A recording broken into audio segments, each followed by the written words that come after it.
It's the Mixed Martial Arts Hour with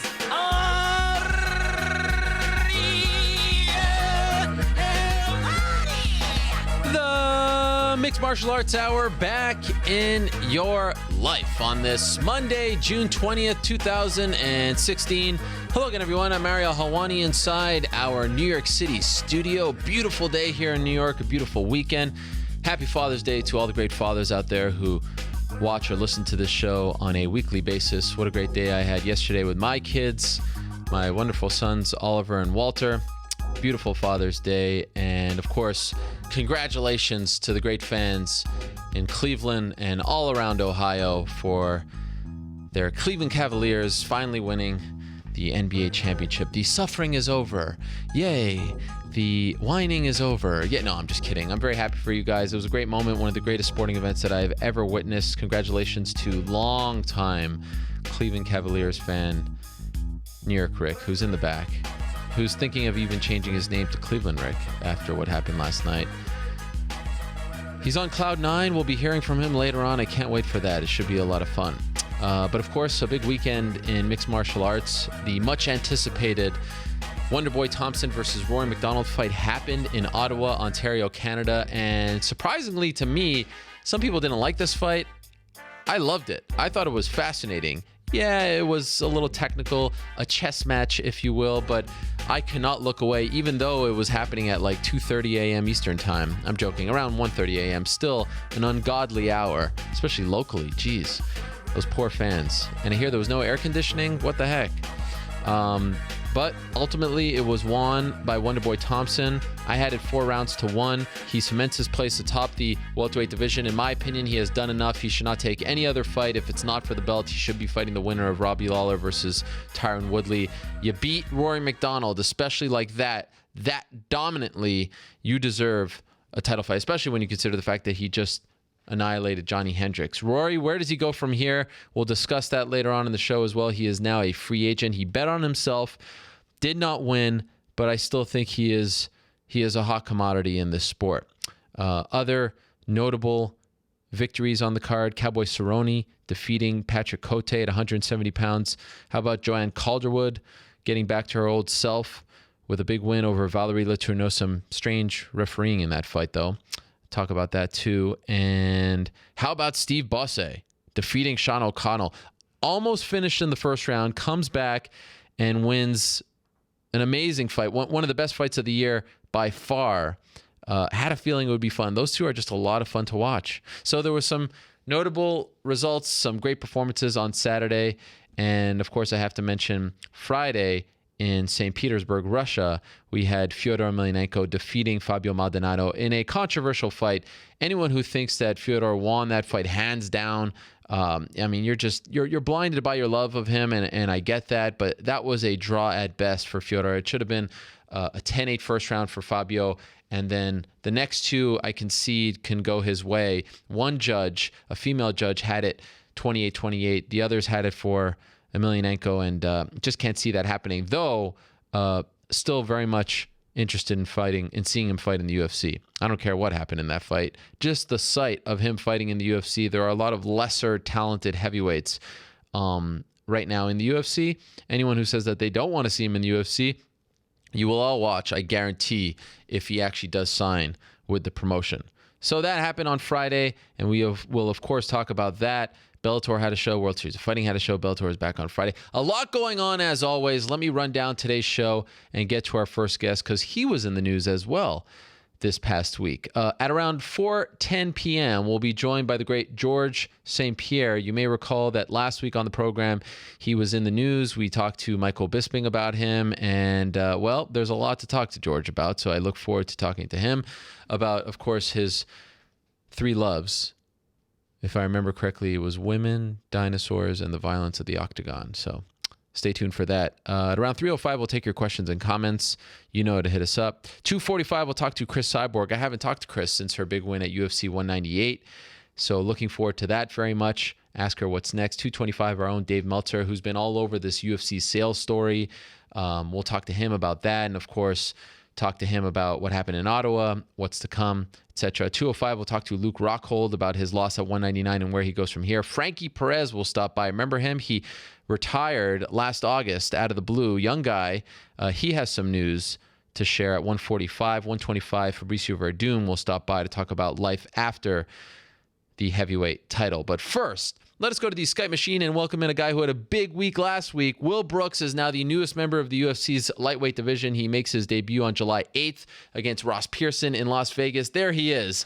Very happy man, Will Brooks, joining us on the Skype machine right now. Will, how are you? I'm good, man. I'm amazing, bro. I'm blessed. How are you? I'm doing well. A happy Father's Day to you. I know you're a new father, so I'm sure it was a very special day for you and your family and a very special week because you signed with the UFC. Now, I want to go back to Wednesday. You were a free man come June 15th. For some reason, you had to sit on the sidelines a little bit after you were released or parted ways from Bellator. When did the first call come in on June 15th? Was it like an NBA free agency thing where they called you at midnight? How did this go down? How did it start? It was I think my manager reached out to me and told me to just be ready. He actually reached out to me at midnight. He was like, be ready for Wednesday. So I was like, all right, cool. We woke up Wednesday. Me and my fiance woke up Wednesday. It was like, all right, waiting on a phone call. And then my manager texted me, was like, listen, we're moving. Things are moving in the right direction, so we should be done with this pretty quick. He didn't really tell me who it was with until maybe later. And I was like, all right, well, what's going on? And he was like, yeah, it looks like we're going to be signing with the UFC. And I was like, wait, I thought he was just messing around because that's the type of dude he is, man. He likes to mess with people, but it was a crazy process. Yeah, of course, you're talking about Monty Cox, longtime manager in this game, and OG, yeah. I believe I referred to him as the last time you were on. What were the emotions Monday, Tuesday as you were approaching June 15th? Were you starting to get nervous, anxious? Were you worried the offer wouldn't come in? What were you thinking at that point? Yeah, man, it was a lot of touch and go type of feelings. You know, it was like, man, did I do the right things? Did I make the right decision? Did I roll the dice? Because did I make the right decision taking the risk that I took, you know, and just a lot of different emotions, questioning things, you know. And I have to be honest, it was fear, it was self-doubt, it was confident and being sure that it was going to happen. It was all mixed up, but you know, I just held strong. My fiance held strong with me, and you know, we just kind of put it out there. We're just like, whatever happens, happens, you know. Can you explain to us why you had to wait until June 15th to talk to people? Not really. I mean, it is what it is. You know, I've moved forward. You know, I can't really go back and change any of that stuff. Right now, I'm just trying to be the best UFC lightweight fighter I could possibly be and move forward, you know, and be a new Will Brooks, you know. So the past is a past, and I'm not worried about any of it. It's still a little surreal for me to hear you say be the best UFC lightweight fighter because I've associated you and your face for so long with Bellator. Does it feel real to you now? Yeah, man. I mean, it felt real the day I signed the contract, you know, just because that's how I am. You know, I like to flip. I can flip the switch pretty quickly. You know, I've always been pretty good with that. So, you know, once the initial news came in and my management reached out to me and let me know that, hey, the contract is coming through. We got everything put together and it's really going to happen. That felt surreal. But then once I signed the contract and I realized that I got to get ready to fight Ross Pearson, you know, I switched over to whatever, man. It's time to go to work. So I'm just back to business, you know. Did you or your manager, Monty, did you guys talk to any other promotions out there? Because I know there was some interest in you from these other promotions. Yeah, honestly, I couldn't tell you. I think it was more like, I think it was all of him, you know, my management. We had an understanding of what I wanted to do. I let him know, and I let everybody know. I wanted to try to get into the UFC, and if that was going to work, then great. If not, then, you know, I'm open to fighting wherever I go, and I'll give them the best Will Brooks I could possibly give them. But I'm sure he went back and forth with whatever he was doing, and, you know, just the things worked out to put me in with the UFC, so we jumped on it, you know, so it is what it is. So in hindsight now, obviously, you know, the UFC had interest in you because they signed you. Do you think that you could have gotten more money if you didn't tell the world where you wanted to go from a negotiation standpoint? I guess, I mean, sure. I have to be honest with you, probably. I mean, that's part of the business also, is the money part of it all, you know, but I guess it's just something that I never really been too crazy about. And I get that we all need money to pay bills and we need money to take care of our lives, but I've said it multiple times. I come from a family of money was never in abundance for us. We were always struggling. We were always doing whatever we could do to get by. So me and my siblings and even my parents, we got used to the idea money wasn't that important. But I got the money that it feels good to me. And there's always room to build up. And guys forget that. You go out there and start winning. You put bodies on the ground and you win. You get the $50,000 bonuses, all these different things, and excuse my language, you mess around and you get a gold title around your waist, and then you're in the money. You start moving the numbers in the direction that you want to go in. So it is what it is. So, okay, so you go from being the Bellator lightweight champion, you have very impressive wins, dominant wins on your resume. And, when we were thinking, okay, if he does get signed by the UFC, where does he come in? Does he fight one of the top three guys? Does he fight a Tony Ferguson or a Khabib Nurmagomedov, or does he work his way up? They offer you Ross Pearson, tough fighter, veteran fighter, gritty fighter, but not in the top 10. Were you okay with this offer right off the bat? Did you like the idea of fighting him in your UFC debut, or did you want a bigger name, a higher ranked guy?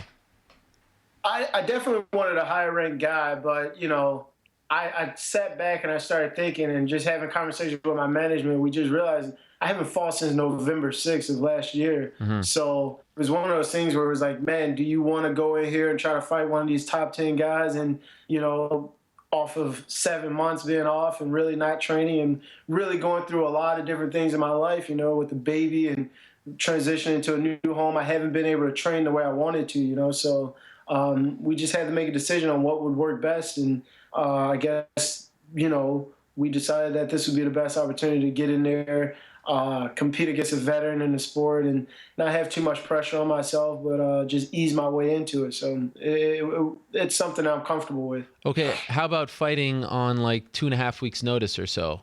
Would you have preferred more time? No,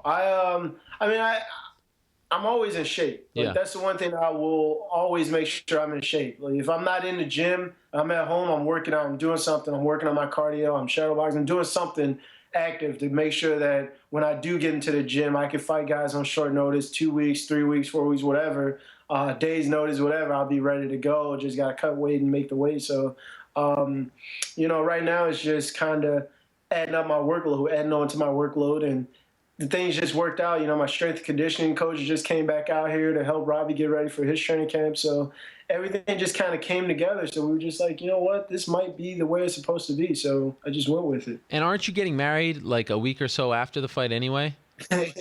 Yeah, I'm getting married July 16th. Yeah, crazy. A week and a half right after. So, it is what it is, man. It would have either been this, or I could have tried to wait until July 23rd to see if somebody maybe fell off that card, or maybe wait to fight in August. But I'm just ready to go, man. I'm ready. I can feel it in my bones. I'm ready to compete, and that's just, I got to get back to work, It kind of feels perfect. I mean, if all goes well for you on the 8th, my birthday, by the way, just, if you care. And then you get to celebrate on your wedding day 8 days later. I mean, this is a pretty amazing scenario. Yeah, man, this is how I like it, man. I like having everything bunched together. It's a little bit of chaos for me, and that's why I've always done my best, under pressure, under chaos, when this and that is going on, when schedules have to be flipped around and changed, and all this craziness is taking place, and I have to adapt and change and be able to handle it all. So I appreciate and I like where I'm at right now, and I look forward to it. I think it's going to bring the best Will Brooks out. Dana White in the past and other people have talked about octagon jitters, this thing called octagon jitters, and we've seen it. We've seen great fighters have amazing careers, come to the UFC, and especially in their first fight, just sort of freeze. I mean, it kind of happened to Eddie Alvarez against Cerrone, although he fought a very game Cerrone. I mean, the point is, we've seen it before. Have you talked to anyone about this yet? Are you expecting to not be, because the bright lights, Vegas, UFC 200 week, that's a lot different from some of the events that you were at in Bellator. How are you going to handle all that as a person? How do you think you'll handle it? I'm going to handle it just fine, man. I'm going to show up and take care of business. I love this, man. This is one of the reasons why I sacrificed what I did when I turned down the contract that I turned down with my previous employer. I want the big lights. I want to be in the spotlight. I want to be in that stage where there's so many eyes on you. There's so many media outlets. There's so much going on. I want to be a part of that. I think I deserve that. I think that my personality and what I bring to the table fits that type of landscape. So going into this is going to be fine, man. It's just another day at the office for me, man. It's just, for me, I'm effing excited. You know, I want this. I want to be a part of this, and I've made the sacrifices to be here. So there is no time to have jitters and all this different stuff. You got to go in there and compete. I heard the initial plan was for Dana White himself to call you and sort of welcome you to the UFC. Did that happen? Yeah, I did. What was that like? I got a call. It was weird, man. It was crazy because I was getting random calls that whole day from like the UFC. You know, people organize things, getting paperwork in and stuff like that. And so I was just getting random calls. And then my manager was like, all right, well, the UFC's PR agent is supposed to call you. So I'm waiting around. I was like, all right, because I don't want to miss anything. I don't want to be a bad employee. All right, Sure. So I'm sitting here, and this random call comes in. I'm like, all right, cool. I answer it. And they were like, and he was like, "What's up, Will?" And I was like, "Hey, what's going on, man? This is Will Brooks." And I thought it was a PR agent. I didn't even recognize his voice. And he was like, "Hey, this is Dana." And I was like, "Wait, what? What?" And I like flipped out, man. But I didn't even give him a chance to talk, man. I was losing my mind, you know. I'm like, bro, like, listen. I was just telling him what I want to do, man. I don't even think he got a chance to talk, but it was just crazy to have him on my phone, you know. So, wow. It was crazy, yeah. Do you remember anything that he said to you?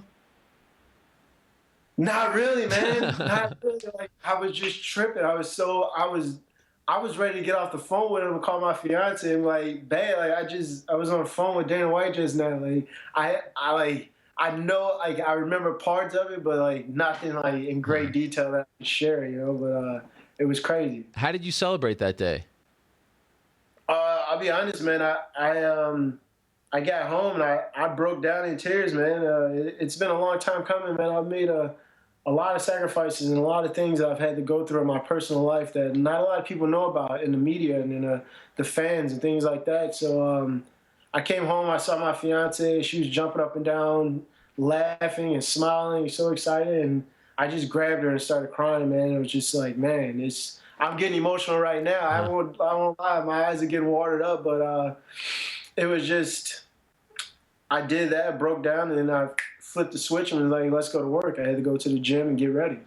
What sacrifices are you talking about? Can you share some of them with us? Man, I've had so many people.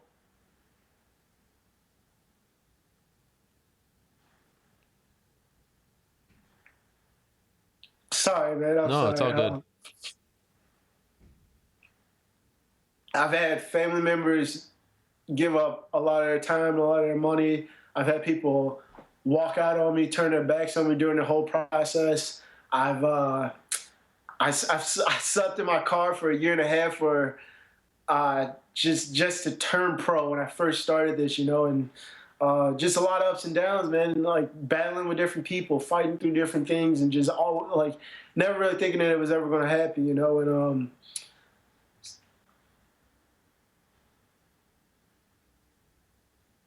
just important people that I wanted to be here. A woman, Lori Jekyll, that meant a lot to me. She was like a mother to me for years of my life, during the most important parts of my life. And just wish she could be here to, you know, take part in all this, and just craziness, man. I'm so emotional right now. I can't put everything in order, but man, I tell you this, I shouldn't be here, to be honest. I shouldn't be here. Like I said, I sacrificed a lot, went through a lot of dark times, and I thought about putting myself in the ground a few times, you know what I'm saying? But I'm here, and it's just a crazy thing, and now it's time to go to work. So there is no more time to worry about any of that stuff. It's just time to focus up, you know. If you don't mind me asking, where is Lori now? She passed away. She passed away February of 2011. She passed away, and she was a huge deal to me, man. And that's all I think about all the time. Is like, man, I got this brand new baby, I got a house. I got a kid. I'm getting married, and she was one of the people that I really wanted to have here to be able to witness this, and just some of the things my biological parents have gone through. My dad has been through prison. He's been through the jail system, drugs, alcohol addiction. My mom has been a drug addict, alcoholic. Like, they've been clean for 25 years. My dad is 30-something years. But, we've been through a lot, man. My old man, I remember him working 3 jobs just to keep the lights on in our place, and even still not being able to feed all of us, me and my brother and himself. He would have to sacrifice meals for himself, for me and my little brother to eat, and there'd be days where the power went out, the electricity went out, and we still had to find a way. And, it's just a lot of ups and downs through everybody in my family, man. And to say that I'm one of the people in my family that is battled through some of the ups and downs, and to be here is I can't put it into words, but just I don't know, man. It's a beautiful thing. You are a very lucky man, and you have persevered. So much kudos to you. Living in the car. Did you ever think about, maybe I shouldn't be chasing this dream? Should I go do something else? Like, do you recall having a moment where you were close to quitting?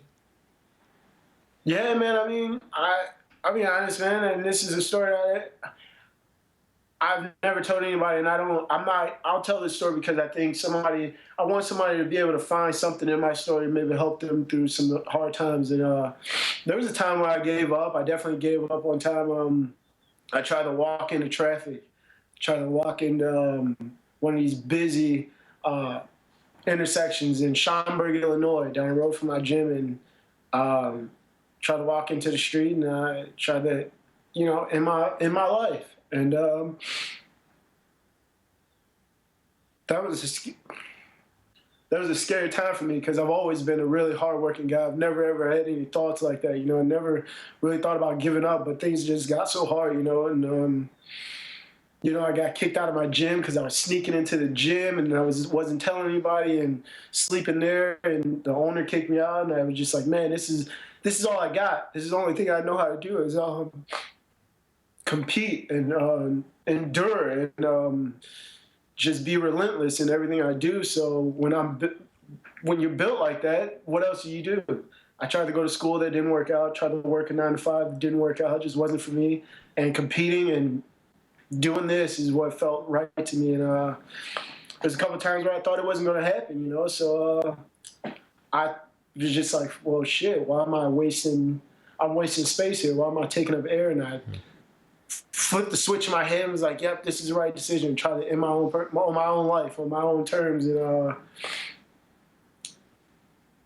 the person that was driving the car actually almost hit me. She swerved, almost hit a pole.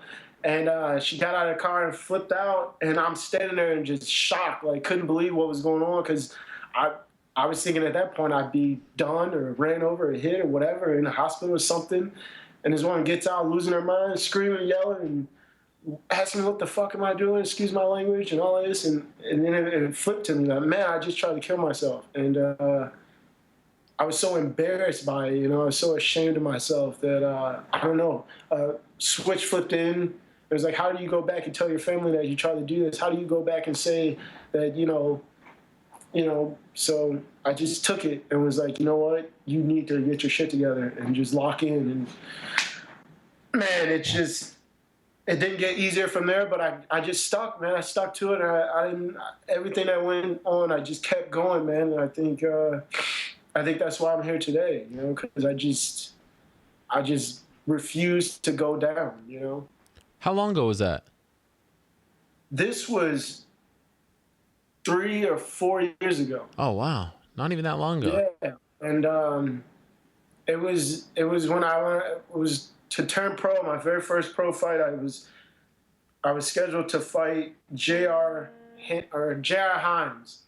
And I just lost it. I don't know. I lost Mama J, Lori Jacklett, who was a huge part of my life. I lost her and just felt defeated and didn't have money, didn't have an idea what I was going to do. And I just fell apart. And it's just crazy what the mind does in dark places, you know. Sometimes you get to dark places and you think you're just not one of those type of people, you know, and all of a sudden you find yourself making a horrible decision that you should never do. So I don't know. I'm here now, so It is what it is. Thank goodness it all worked out, and I'm so genuinely happy for you. I remember us talking not that long ago about the old Will and trying to be happy and things like that. And I know right now you're emotional, but seeing your Instagram video last week of you just, you know, over the moon about finally realizing your dream of fighting in the UFC, I know that's not enough for you. You want to be the champion, but just getting to that point is a beautiful thing, my man. So really, really happy for you. Thank you for sharing all that. Thank you for opening up, and congratulations to you and your family. I can't wait. July 8th, it's going to be a great day. You versus Ross Pearson. Finally, Will Brooks makes it to the UFC. A beautiful story, a beautiful man. I appreciate it very much, Will. Thank you for the time here today. And again, congrats. Thanks, man. I wish I could have gave you a better interview, man. I got a little emotional. It's a very crazy time in my life right now, and it's a lot of blessings that just are piling up, and it's just, I don't know what to do with them. So, yeah. It's good to see things going back in your direction. Again, thank you for the time. I appreciate you squeezing us in, and good luck in the next couple weeks, and we'll see you out there in Vegas. I can't wait for it, my man. Thanks, man. I appreciate it. All right, there he is, Will Brooks stopping by. Wow, amazing stuff from him. Very emotional stuff. Perhaps now we get a better perspective as to why it means so much to him to be in the UFC, and get a better perspective as to, you know, why he turned down that big contract from Bellator, why it was just important for him to be there, to be fighting in the UFC, to be, you know, on the grandest stage, so to speak. I had no idea that he had been through that. So much credit to Will for changing his life, getting back on the right track, and for now realizing his dream. And again, I know it's not just being in the UFC, but to get here when for a long time it didn't look like he was going to get here is a pretty amazing thing. Congratulations to him. Okay, let us transition now to our next guest. I do believe he is joining us via the magic of Skype. There he is in his usual spot, joining us from his car. It's Vai Cavallo himself, Fabricio Werdum. How are you, Fabricio? Hey, how are you, man? Everything's great, man. It's good to have you on the show. Thank you very much. Thank you. Just start like the little bit merchandise, you know? It's very important merchandise. Yes. MHP too. What is that? The best taste ever. What is that? Is that protein? Yes, the protein. Yes. Okay. Hey. You guys are with me like 7 years, man. Yes. Wow. And they still stuck with you, and Reebok, all this stuff, they're still supporting you. No, just MHP. I don't understand you like a Reebok. No, I said it's nice to see, you know, some sponsors, they left when Reebok came, but they're still supporting you. They're still on your team, Team Vai Cavallo. Yes, for sure. Yes. Okay, so the last time we saw you was UFC 198. Obviously not a great night for you. What has life been like the last month since the fight, since you lost the belt? Yes, man. I'm very sad for sure. And now I'm good again, you know. But the first week is very hard for me. I lost the belt, you know, in Brazil. 45,000 people there. It's like an amazing event. But he got me, you know, man. He have a nice punch. He hit me a very nice punch. But it's happened, you know. It's a heavyweight, man. And a lot of guys say different things. You know, the guys say, you lost the fight because you make a lot of happy face. I say, what? What do you say there, man? It's different. You know, I did the campaign, happy face campaign. It's like but it's different thing. When I'm in the fight, I'm a complete focus, you know. But it's happened, man. He got me. That's it. I don't like skills, you know, skills. When the guys, I know training, I have an injury, but no, I don't have nothing. I mean, 100%. But he got me. That's it, man. I don't say nothing about this, you know. Did the moment get to you? You know, 45,000 people in Brazil, first title defense. Was there maybe too much pressure that you put on yourself? No, I don't have a depression, man. Believe me, I don't have a pressure, zero pressure. I just attack him. And when you have attack, I attack him, and you open yourself. You know, it's so hard. You attack and defend at the same time. It's so hard. I'm trying to attack him. That's it.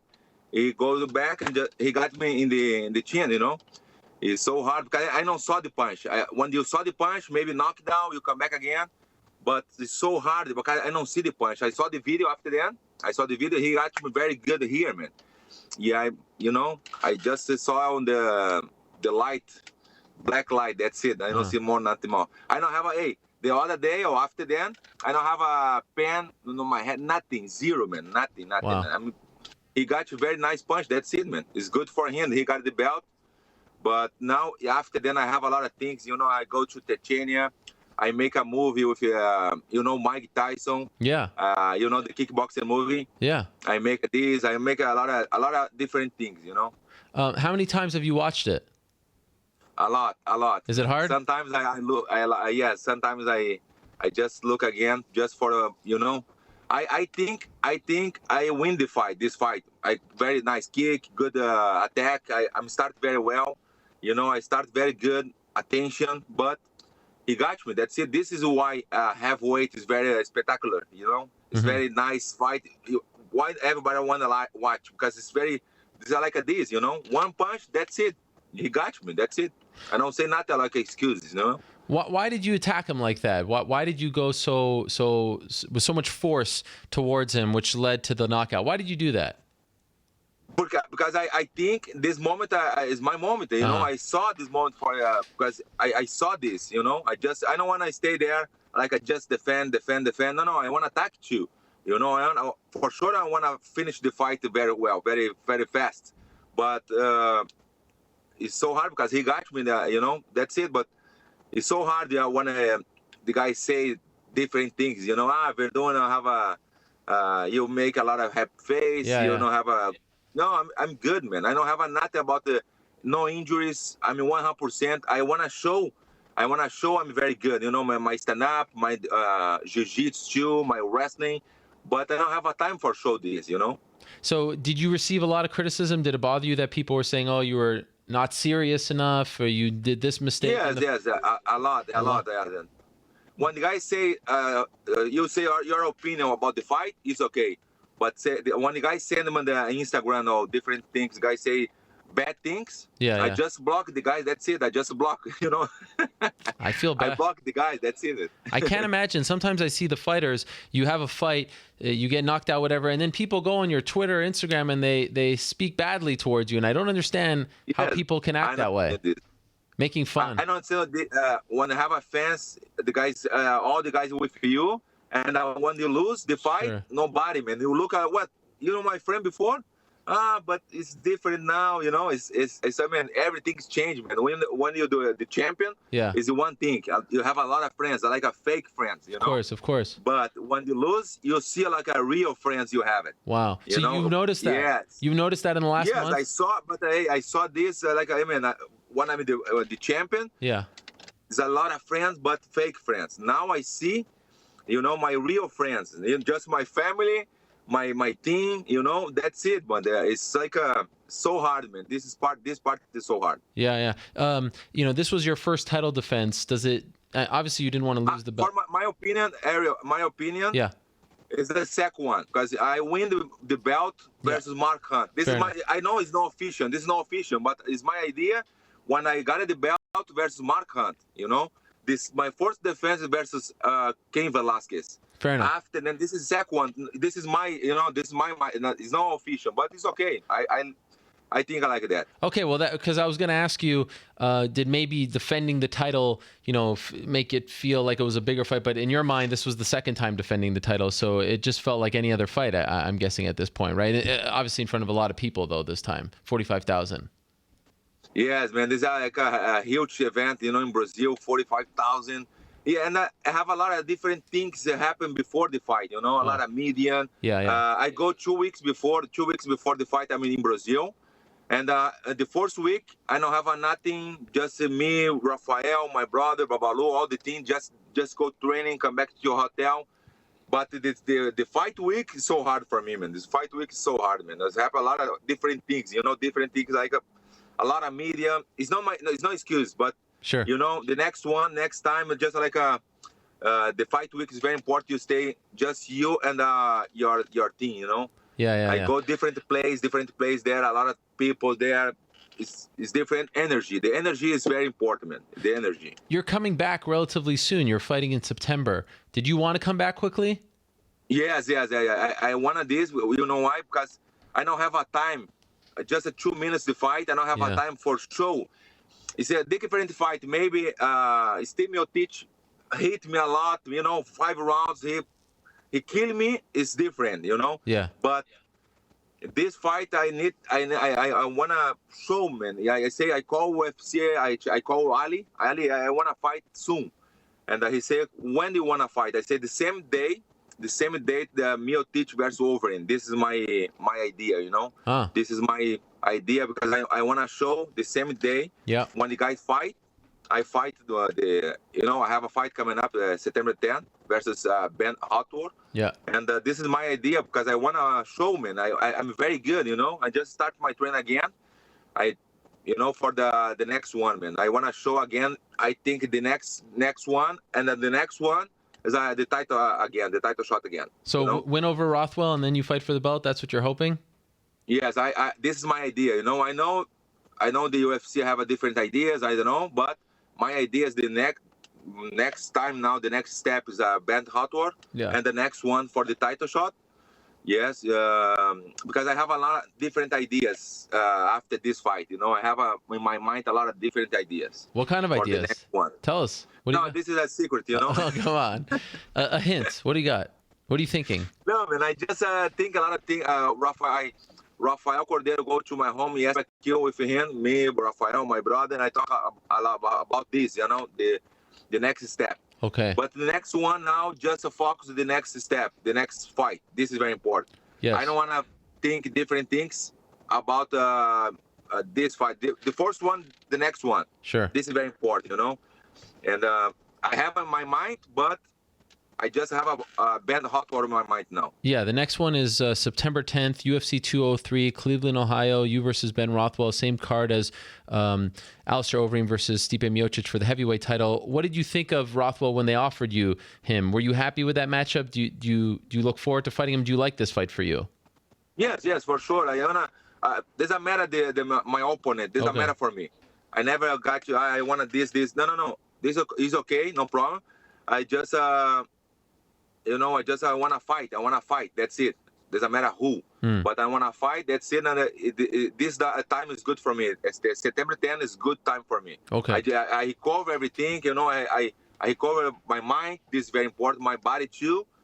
I eat a lot too. I got maybe 5 or 10 pounds more because I eat a lot after that. Of course. But I'm happy, man. I'm very happy now again for sure. For sure, I'm sad. The first week, I'm very sad, man. I lose my belt and fight, But I don't want in my mind to all the time my belt. I lose my belt. This is not good, Now I recover everything again. Start the training. I'm here, very close to King's MMA. I'm just stopped for talk with you, Thank you. I go there. I started training 11. Then Tuesday, Thursday with Cobrinha, conditional training, everything again. Everything start again. How did you get out of it? Like you were very sad for that first week, and how did you start to get back to your old self, go to the gym? Did you have a talk with someone? Like how do you switch so quickly to being the old Vai again? Yes, it's very important. The more important the friends, like my family. I stay with my family a lot of time with my daughters. Yeah. This is very when you have a support like your family support. This is amazing, man. This is a complete different when you recover again very fast. What did your daughter say to you when you came home after the fight? No, she just hugged me and say, I love you. But she say in Spanish, she say, te quiero, papai. She speaks Spanish, not Portuguese. No, she, the little one, the Joanna. Yeah? The little one, she speak a little bit. I just show a little bit things like in Spanish for her. Oh, that's nice. She speak English and Portuguese too, but she's very small. She's just 2 years old. Yes, of course. I remember when she first started to walk, right? It was the Mark Hunt fight. Yes. You got a video. The same day they fight today. Yes. So you have a history with Miocic and Overeem. Who do you think wins that fight?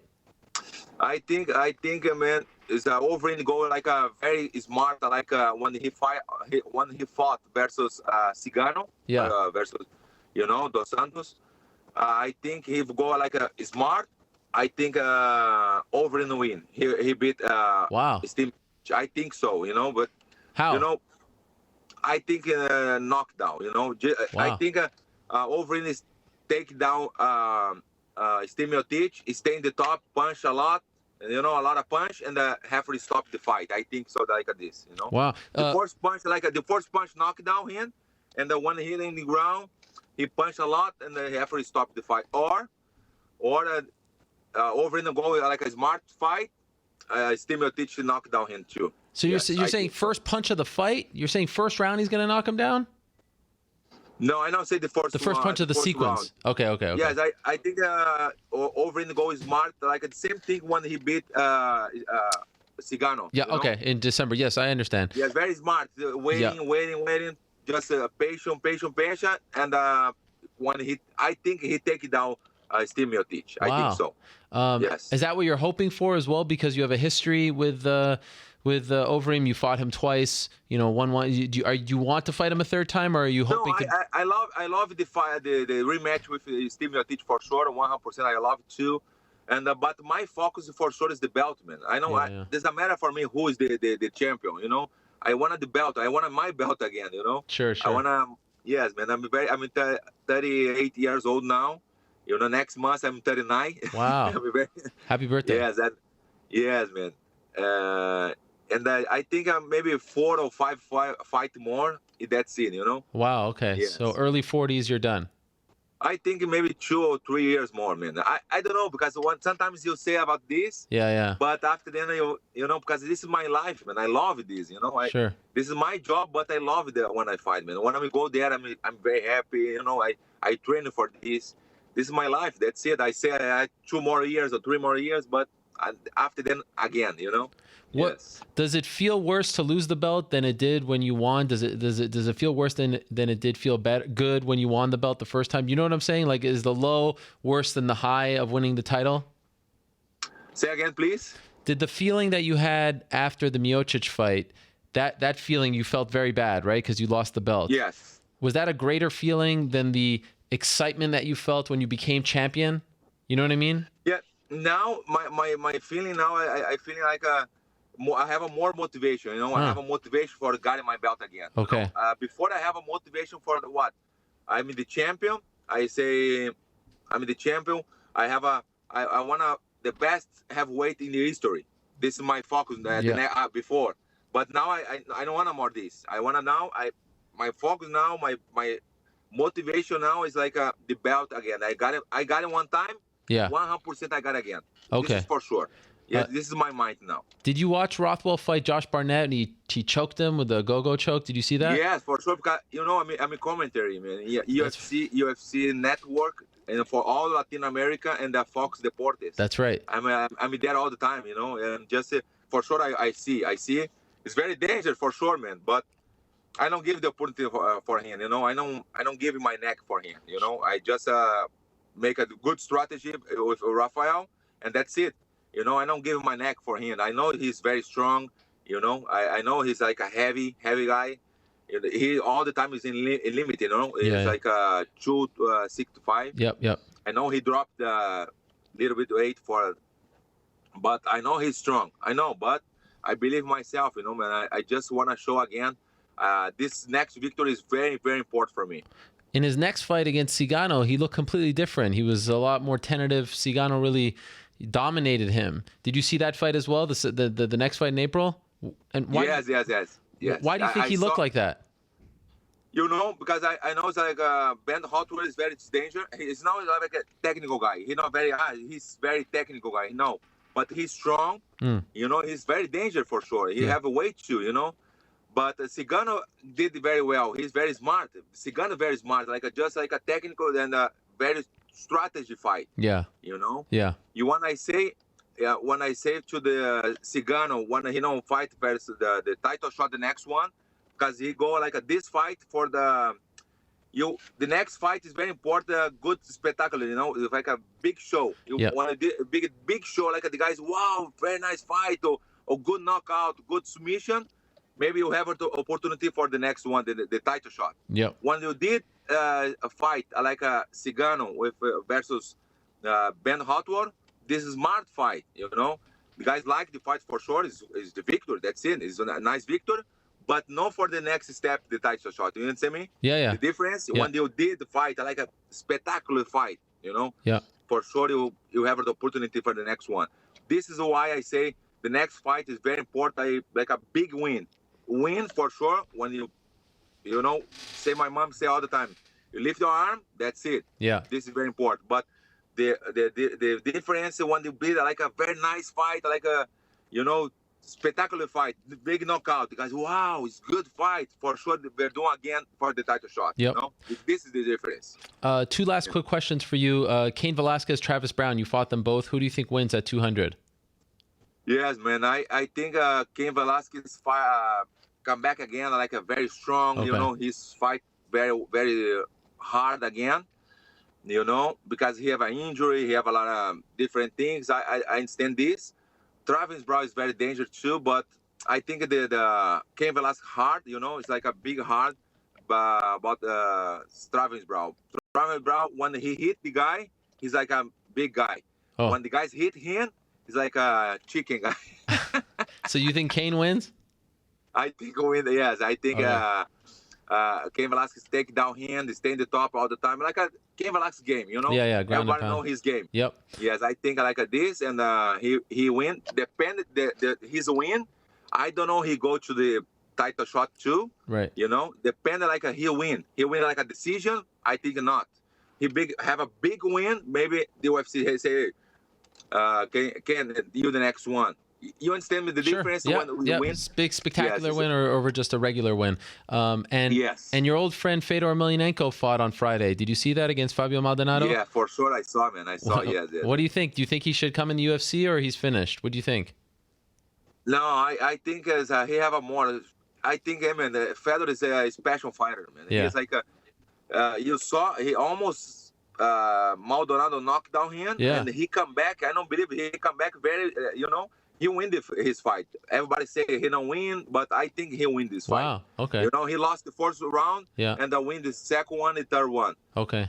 But I think it's very good idea the Fedor sign with you know, because my idea in maybe 1 year or maybe more, me versus Fedor, the big fight is the rematch in Chechnya. You know, That's what you want. this is my idea. You know, after then, like in 1 year maybe, I don't know, when he signed with UFC. Yeah, yeah, yeah. Me versus Fedor in Chechnya, UFC Chechnya, Wow. because the president, you know, Kadyrov. Yeah. Ramzan, his name is Ramzan Kadyrov. Okay. He's the president. Yeah, You know, I know. I just come back there, man. I'm just last week I'm there in Chechnya, Yeah. and he have a huge event there. You know, and good fights. I think the UFC there, he support the UFC there 100%, like in the stadium maybe with the big stadium. You know, I think it's a full house 100%. And this is my idea in the. I don't know when, but when UFC Fedor signed with UFC. All right. Well, first things first, it's UFC 203. Fabricio Werdum against Ben Rothwell in Cleveland, Ohio. Fabricio, thank you so much. Thank you for taking some time out. I appreciate it, and I'm looking forward to the fight. Thank you for talking about UFC 198. It means a lot. Thank you. Obrigado. Thank you for you, man. Thank you for you, and thank you for everything. And you know, I know you're like a long time. You're a very nice guy. Thank you. And your show is amazing. Thank you, my friend. Hey. Hey. Hey. Hey, P. Hey. Hey. Thank you. We'll talk to you soon, Fabricio. There he is. Vai Cavallo, Fabricio Werdum, of course, the former UFC heavyweight champion. He is back in action in a little less than 3 months' time. Big fight against Ben Rothwell. Nice that Ben Rothwell gets that fight against Werdum, which he wanted. And that's a big card, of course, for the heavyweights with the heavyweight title fight. Stipe Miocic coming back home to the land. Hashtag the land. On September 10th. Okay, let us move along. Excited for our next guest. It was a little less than a year ago that Frankie Perez was fighting in Saskatchewan. He finished Sam Stout, and it was a fantastic win. And then he went on the mic and said that he was done, that he was going to retire from the sport of mixed martial arts. And this was a very surprising announcement for a young fighter, just 10-2, a young guy, not even 30 years old yet at the time, late 20s. He was rolling, and then out of the blue, Frankie Perez announced his retirement. Well, he's joining us right now with some news. There he is via the magic of Skype. Frankie Perez is in the house here. Frankie, how are you? Good, Ariel. How are you, buddy? I am doing great. I appreciate you joining us here on the show today. So you have some news. You've been hinting that you have some news. You have stuff to get off your chest. The floor is yours, my friend. What's up? Yeah, man. Well, I made you a promise that, if I ever made the decision on getting active again and coming back to join the UFC, you'd be the first call. Last year was a tremendous year, up and down for me. To get things off my chest, the whole, starting the year off was rough for me, with the whole Johnny Case fight. But leading up to that, a lot of people didn't know, and I never made any excuses or told anybody that what was going on. But leading up to that fight, I lost my grandfather, who is, very, very close to me. He was my best friend. And I got the call. He passed away on a Wednesday. I got the call on a Saturday to go fight Johnny Case on 4 weeks. So I said, absolutely. I thought it was like a sign, And 2 weeks into camp, I popped my MCL. So, everybody was telling me to pull out. And I said, absolutely not. You know what I mean? I'm here, right after that, before I even left to Boston, my grandmother gets rushed to the hospital and dealing with all that. So it was just a lot on somebody's head, and I've been dying to get that off my chest because a lot of people always ask me, what happened there, what was going on. And to be honest, and frankly, I was lying to myself that whole week, that I was ready, that, I should have just manned up and fought. But, I was just in a different mindset that I couldn't get my grandparents out of my head, and warming up in the back, it was right there and then that I knew I was just brought in here as an opponent, and I was going to lose, you know what I mean? And I've never had that feeling in my life ever. Wow. And I just went out there and was a heavy bag for this kid, even though, I look back at the fight and it wasn't a terrible fight, but it definitely wasn't Frankie Perez. You know what I mean? And right after that fight, my grandmother ended up passing away maybe a week later. So it was a lot, it was a lot. I didn't even want to think about MMA, let alone, go train or anything like that. So I want to say maybe like 4 months later, I finally regrouped and got my feet back under me and started training again, but it definitely wasn't the same. I really was doing it to do it, not because I loved it. I was just kind of just rolling with the punches and doing what I'm used to be doing, And so when they called up for the Saskatoon fight and they gave me 2 opponents the first time, once I heard Sam Stout, I knew what they were trying to do, but I didn't even jump. I didn't even hesitate. I just said, let's do it. I didn't even want to hear the second guy's name, and I just knew that it was my time, So when I went into that whole camp was flawless, but I was miserable. You know what I mean? I didn't want to train. I was really, coming home pissed off. I couldn't stand my family. I couldn't stand my coaches. I was just not me, I hated the sport, and I had the best fight of my life. You know what I mean? I went in there with probably the second biggest name to ever come out of Canada, and I stopped him in less than a minute, but maybe it was a little dramatic on the retirement, because at the time that I was at, my mindset was, I'm done. I don't ever want to lace up another pair of gloves. I don't want to train anymore. I just kind of want to enjoy my life and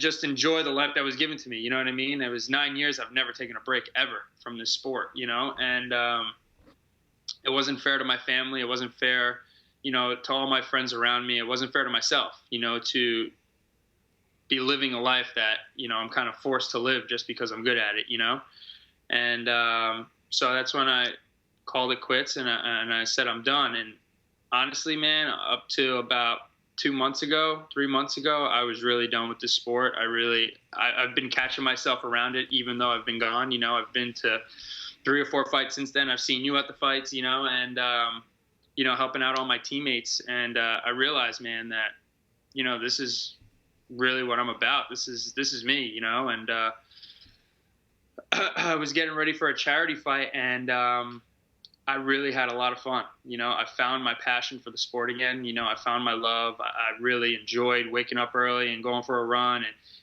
training with Coach Mark and, being around the boys and Frankie and Eddie and Edson and Marlon, everybody getting ready for their fights and training with Corey Anderson every Tuesday. You know what I mean? It was just, I was having fun again. I wasn't, forced to go in there and wake up in the morning, oh man, I got to go spar. Oh man, I don't want to do this shit, and I really found my passion and drive and realized why I'm here, why I was meant to be in Canada, against Sam Stout, and why I'm meant to be in the UFC. And, everybody has their calling, you know what I mean? LeBron plays basketball, Tiger Woods plays golf, and I really believe that, I'm meant to be here and meant to be one of the best. So today is, the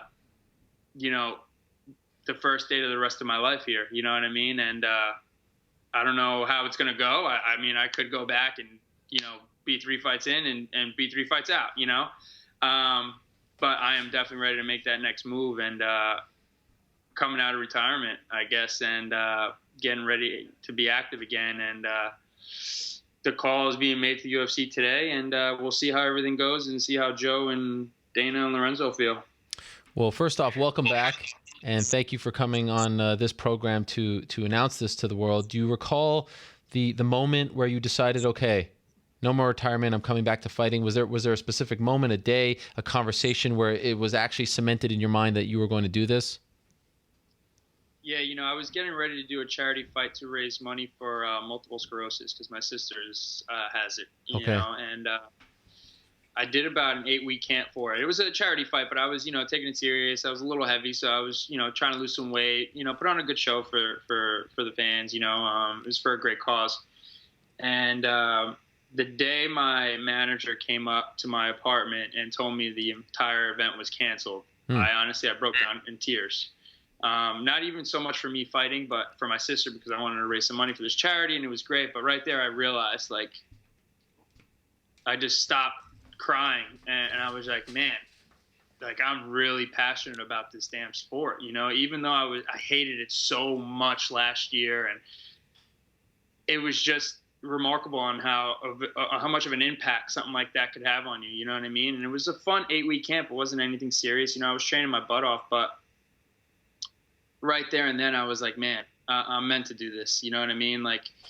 This is what I was put on this earth to do, and honestly, I feel like I have a whole new life. I'm just ready. There's so much weight and everything's off my shoulders. There's no really light on me right now. I just show up to the gym, I train, I have fun, and I come back home. I'm not putting that much pressure on me anymore. I'm just taking it every day as the next, and I'm just ready. I'm just ready for whatever they're ready to throw at me. What'd you do the last 10 months or so when you weren't fighting? I know, like you said, I've seen you at events. You're still part of the team. You're still helping guys train, cornering, etc. But how are you making a living? Well, I have an entertainment company. Okay. I do high-end weddings and mitzvahs and stuff on the weekend. Okay. But honestly, since I've fought in Canada, I've been traveling. I've been going to Miami. I was in Brazil twice. I was down in Florida seeing family. I've just been all over the place, just honestly enjoying my friends and my family as much as possible. I started bowling. I started playing softball with my buddies. You know what I mean? Stuff that I generally wouldn't do because, God forbid I get hurt or whatever Right. it is. I've just been enjoying it. I just, every minute I can with my friends and my family, I've just been taking full advantage of. You had the perfect final fight in the sense that you knocked out a guy who had been known to have this amazing chin. You didn't on his home turf. You announced your retirement in the cage. I mean, I remember that next day, it was a Sunday night fight. I think it was August 23rd, if my memory serves me correct. And the next day on this show and all over the place, you were the talk of the town. It wasn't even the main event that people were talking about because they were like, wow, look at this guy, not even 30 yet, knocks a great fighter out and then announces his retirement. I mean, you received a lot of praise for knowing when to say when. No one criticized you for this decision. Was it hard to say, okay, I'm going to come back, and now that is no longer your last fight? You know, you had the storybook ending to a fight career. Yes, you didn't win a title or anything like that, but I mean, that was pretty damn good, and you're leaving in perfect health. Was it hard to say, okay, that's no longer going to be my last fight, and now I'm going to keep writing this story? You know, a little bit, you know, because I'm a man of my word. Yeah. You know, and the biggest thing was, you know, when the first phone call I made was to Frankie, and I kind of told him, I was like, this is what I'm thinking, you know, and I'm not thinking it anymore. I want to do it, you know, I just don't know how to go about it. And I just don't want to get criticized, you know, oh, this kid was trying to, you know, get publicized, doing this crazy thing. We all knew he was going to come back, BG, you know how the media is. And honestly, quote unquote, Frankie was like, forget all that, man. This is your life. You have one life to live it. You know, if this is what's going to make you happy, do it. You know, he's like, you know, we all got your back. So just do it, you know, and then which felt better, you know. But then I called Ricardo, then I called Mark Henry, you know, I told my parents, and I told two of my buddies, and they were all very supportive. They were like, man, if this is what's going to make you happy, this is what you want to do it, you know.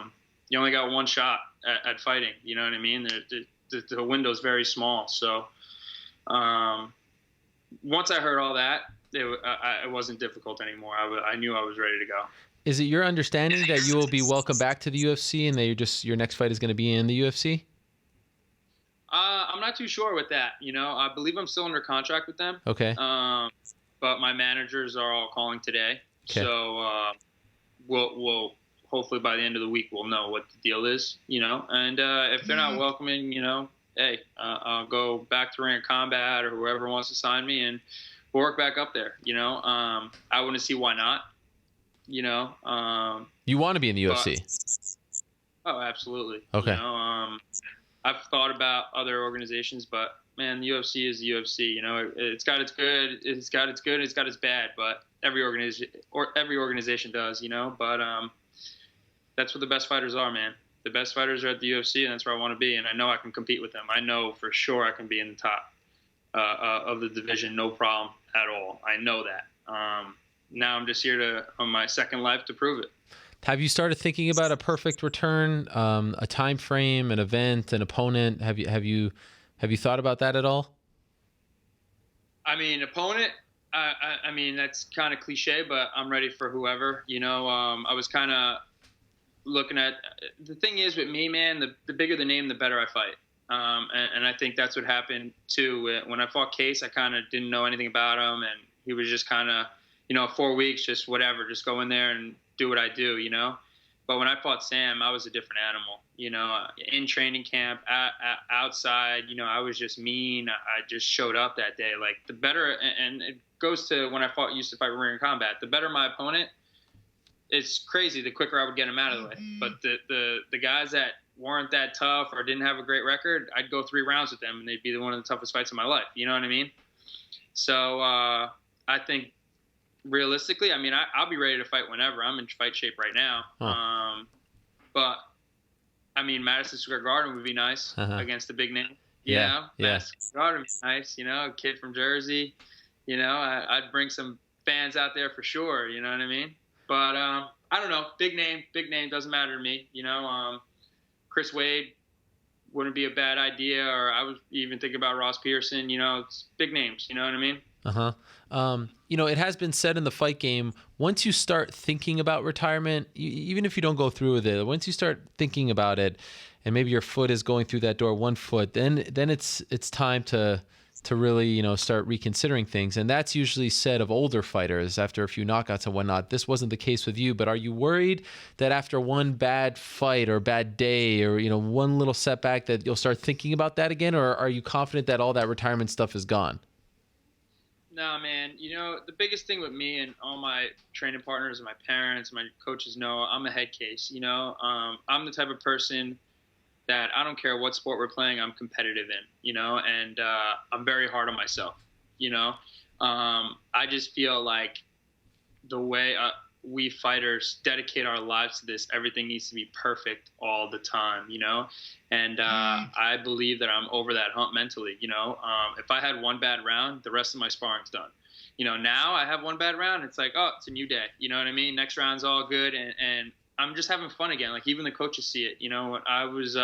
I took the last 3 weeks off because the fight got canceled and I was busy with work. But, this whole camp, getting ready, getting Edson ready, getting Eddie ready for their fights coming up, it was probably my best sparring I've ever had, just because I was going in there, just having fun and just being Frankie, being fun, being energetic, being, tricky, and having a good old time with the fellas, you know what I mean? And I think that's how I'm going to treat this, next step in my life, is just take all the weight off your shoulders and go have fun. You know what I mean? And that's the biggest thing, man. That's the biggest thing. If you're not having fun, there's no point of doing it, and that's why I got into this sport. And, you're surrounded by a tremendous support system. You mentioned some of those coaches and fighters. Pretty lucky to have those guys in your corner. When I would see you at the events, see you at the workout, you were still in tremendous shape. You didn't get fat. You were still around. So I was always kind of wondering in the back of my mind if you'd get that itch again. And I'm not surprised, being around those guys. They are inspirations in their own right. You see them having success, getting prepared for title fights, that there's a part of you that says, I want that as well, right? That you want to be in those positions too. You kind of envy that. You're happy for them, but you want to be experiencing that as well, I would imagine. Oh, absolutely. I remember when I was in combat, man, and I was taking dudes out, and I'm like waiting for my call, and I'm seeing all my teammates crushing it in the UFC, man. I felt like I got signed to the Yankees, but I'm still playing AAA ball. You know what I mean? I'm like, I know I can compete with my teammates, so let me get my hack, But now that I see everybody, Corey Anderson's top 15, Eddie, Edson, Frankie, like, UFC 200's my teammate. Yeah, that's right. So it's like, it blows my mind, and the thing about our team, man, we are probably the smallest team out there. But I'll put our record up and our heart up against any other team that has 60 or plus. You know what I mean? It's crazy. I was looking at the gym today, man, and I'm like, we're honestly built like a Frankie Edgar, which is kind of crazy. Yeah. We're very small, but we don't quit, and we're tough. Well, anybody that fights us is going to remember us for the rest of their life. You know what I mean? Yeah. And that's what I love, man. I love where I'm at. I love my coaches, my teammates, everybody around us, man. It's just, we have something very, very special that no other team has. Well, again, Frankie, welcome back, my man. Thank you again for coming on the show, and I hope that the UFC does welcome you back with open arms. You certainly deserve to be there, and I hope that your next fight is in the UFC. What a story this is. I'm looking forward to, I guess, I don't even know if it's chapter 2. It's probably, in your life story, it's probably chapter 9 or 10 as far as all the things that you've been through. But I'm looking forward to chapter 2 of your UFC run. Appreciate the time, and good luck to you, my man. I really am looking forward to it, and I'm happy for you that you found the passion again. Ariel, thanks so much, man. You've always been very supportive of my team and myself. So, man, I really, really appreciate it. And I told you, man, I'm a man of my word. Yes. I told you I'd keep that deal. That's right. That's great. Thank you, Frankie. We'll talk to you soon.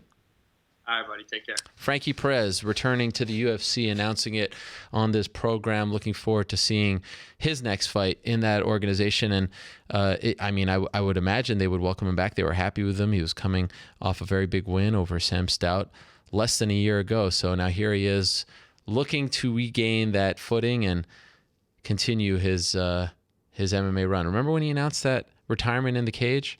That was big news. A lot of people gave him props. Now here he is back in the mix. All right, great stuff there. Let us move along. Let's welcome in our next guest. Joining us this time via the phone, he is the former UFC middleweight champion, Luke Rockhold. He's on line number 1 right now. Luke, how are you? I'm doing all right. I could always be doing better. I would imagine. And, first off, before we talk about all the fighting stuff, the career stuff, my sincere condolences. I know, I reached out to you, but I just wanted to say, because I know it was an emotional weekend for you. My condolences on the loss of your father. How are you handling all of that? How are you doing? How are you and your family doing?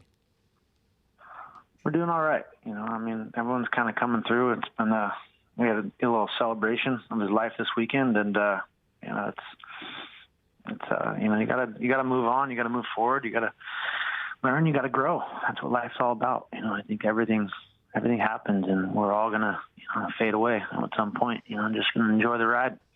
So it was probably the toughest week of my life. I'm not going to lie. Losing that and my dad, it was a dark moment. I beat myself up about it, but you gotta face the music, and you gotta learn, you gotta grow. And I'm coming out, and I'm ready to do that. If you don't mind me asking, was your dad sick for a while? Like, were you dealing with that? My dad, was. I don't think you can ever prepare yourself for that moment, but he was not in a great place. And there's something I was aware of. Okay. His breathing was slowing down, the week previous, and so I was aware of the situation, and that I think it's for the better. It put a lot of strain on our family and him, and I didn't want to see him suffer, and so it's I'm it's hard to say. You're glad that situation happened, but it's still it's very hard to see your father take his last breath, and it's not, doesn't really feel real, man. But you got to move on. So, of course, dealing with that emotional pain and that I can't imagine what you and your family are going through several days after losing your belt in dramatic fashion like that. Can you take us into your mind now? Like, how are you handling the last month, not even a month, 2 weeks of your life? What is going through your mind? You just try to accept it. You try to accept it and move forward and grow from it, It's crazy how everything kind of just mounts on you. When it rains, it pours, like they say. Yeah. It's hard to believe. It's hard to take it in, but life is a crazy thing. And so I live in a crazy world. Everything is, I wouldn't change it, I don't know. It's just, you got to move forward. Everything happens for a reason. We're all going to die, just got to do what we can in the meantime and try to live it the best we can. What can you say about that fight against Michael? It was shocking to many. You were a huge favorite. You were obviously very confident.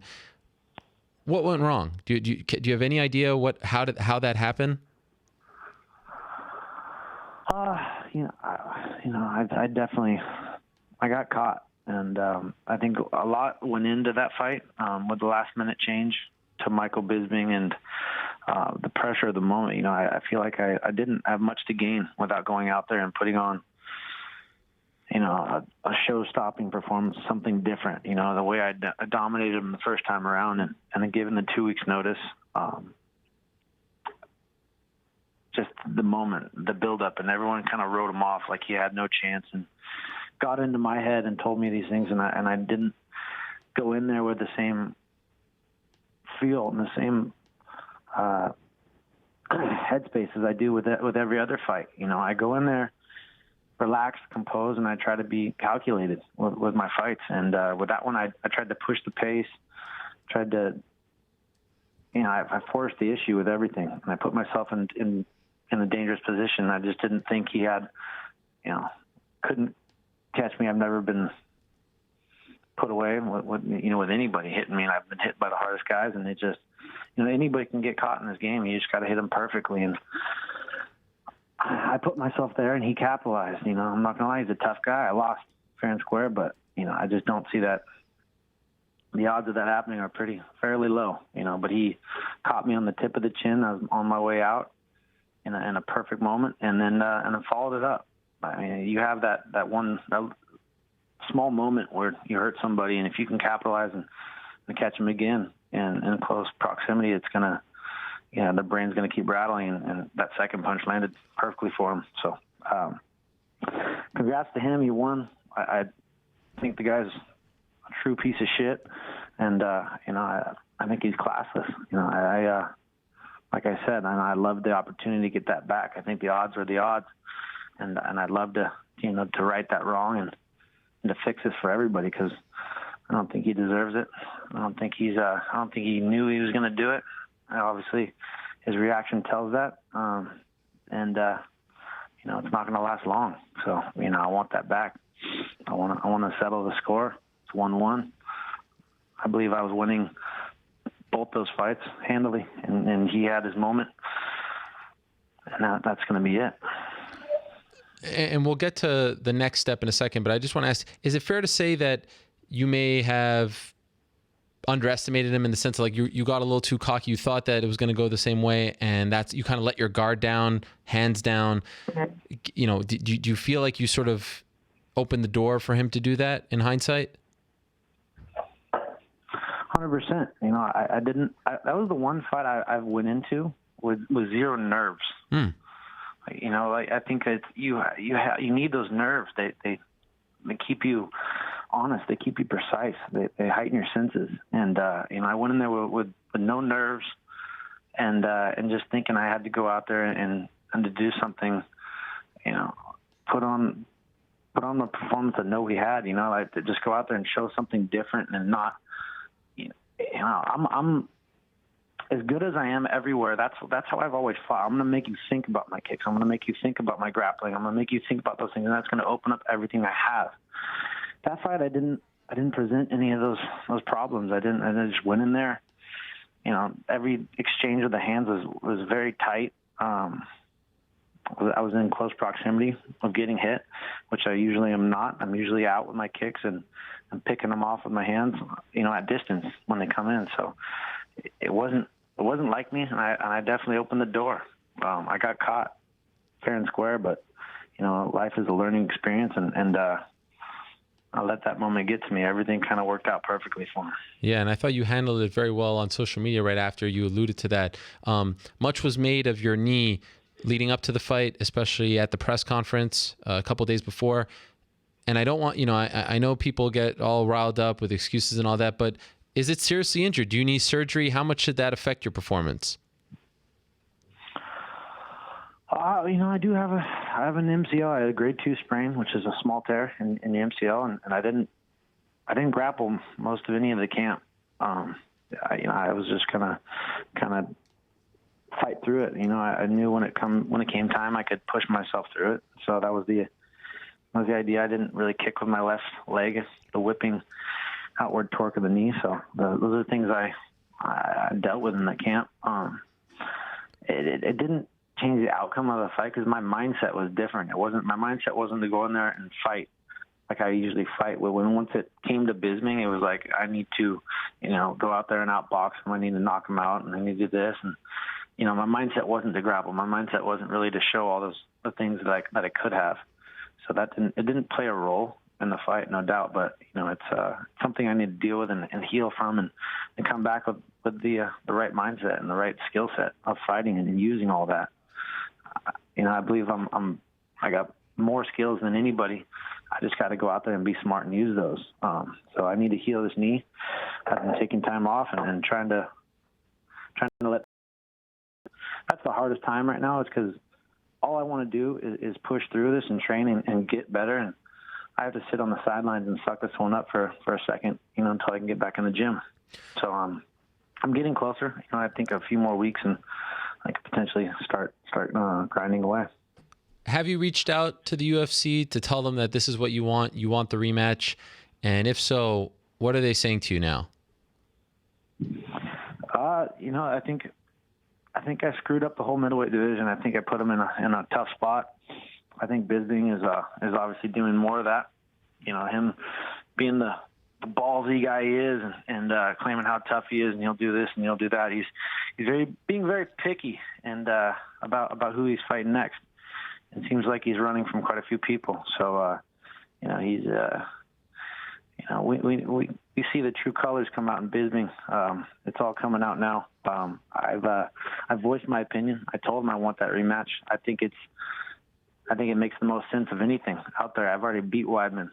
He can't jump me for that. I've already beat Jacare. You know, I'm the number one contender. I've already beat Bisping. You know, so I think the rubber match is there, and I think this is the fight to make. I want this. That's the opportunity. I think they're aware of it, and they're you know, weighing their options. So we'll see. You know, nothing would please me more than going to Manchester and beating him down on his home turf. Huh. And he needs to legitimize himself. Obviously, you know, there's a lot of illegitimacy about this for him, and let's see him own up to it and try to make himself a real champion. Let's see what you can do. He's talking Dan Henderson. Dan Henderson obviously wants that fight. Why wouldn't he? He's not even in the top 10, Dan Henderson. What's Luke Rockhold's reaction when he starts to see this thing gain some momentum, that Dan Henderson could be fighting for the belt next? How do you react to that? You know, Bisping was calling me a sore loser. I think him coming out with the statements he's making about Dan, that speaks volumes, obviously, about his situation and how sore he is about that situation. You know, telling he wants to KO Henderson before he dies. Did he really come out and say something like that? He's reaching and he's trying to create any interest he can. You know, I love Dan, and he's the greatest fighter of all time. You know, one of us, if not the. So he's a great guy, but I think there's a few top dogs in this division, and Dan, credit to him for everything he's done. You know, but he did beat Hector Lombard, which was an unranked middleweight. So I mean, it doesn't necessarily put him in that area code, but you know, we'll see what happens. You know, they obviously have history, and this is the fight business. You got to make a fight, but I think there's more interest in our fight than any other fight out there. You know, people think Bisping's got a chance. You know, he might even think he has a chance, but that's not the case this time around. He had his one opportunity, and that's going to be it. How much did the aftermath stuff in the cage at the press conference piss you off even more? I mean, obviously you were mad that you lost, but you know, the back and forth, whatever was said between you guys, sometimes on the mic, I'm sure a lot was said off the mic. I mean, how much are you thinking about that, and how much does that fuel you as well? You know, I'm not thinking about too much anymore. I've sucked it up, and you know, I faced the music. But you know, just the fact that I showed him respect after the fight, and then realizing what happened, you know, taking that in, and then him coming to me and trying to mock me, you know, post-fight in the cage at that moment, and you know, just watching his reaction when I go back and watch the fight, and how he dealt with that, you know, and so the things he said started coming back to me, you know, backstage, and really kind of firing me up and fueling me and pissing me off. And then he walked into the press conference, and you know, in Bisping fashion, tank top and a beer, and just laughing and just being classless the way he is. You know, he lit my fire, and I overreacted at the press conference. It was something I couldn't contain myself, and I'm regretful of going to that extent. But you know, I don't like that guy. I think he's a complete classless piece of shit, and you know, and it all came out after that fight. You have that moment. We all build fights. We all talk it up, and we all try to sell a fight the best we can. You know, but I've never disrespected somebody after a fight. I don't care who has been in there with me. In that moment in that cage, I've shaken their hand. I've given them credit. We go to war in there, and we do our thing, you know. And I think everyone, no matter who they are, deserves their respect after a fight. And you know, that's been my outlook, and that's my take on the sport. You know, that's how I do it. That's who I am. But obviously, he sees things differently, and you know, and so the next time around, when I get this fight, when this happens, there'll be nothing said. There'll be no handshakes. There'll be nothing. I'm just going to go out there and finish this. So stuff was said between you two in the locker room with no cameras around after the fight? No, just the press conference in stuff. In the cage, a little bit backstage, of course, with that, you know, after the press conference and what's what. But okay, that was it. So when you reach out to the UFC, and obviously your goal is very clear, what you want is very clear, are you getting the sense that there's a chance here that you got a good shot? How are you feeling right now as far as your chances of getting this rematch right away? I think my odds are high. You know, okay. I think the opportunity is there. Yeah. You know, we'll see. I've talked to them, and I think I fucked up. I fucked up the whole division. You know, I put Bisping in a place where he thinks he feels empowered, and he's trying to pick and choose his fights. I think let's put strain on everything, on all the matchups that need to happen. So, you know, my bad. I fucked up. I'm sorry. I'm sorry to the fighters. I'm sorry to the fans. They have to deal with this fucking piece of shit. You feel personally responsible for bringing this upon people. That's my fault. I did it. How many times have you watched it?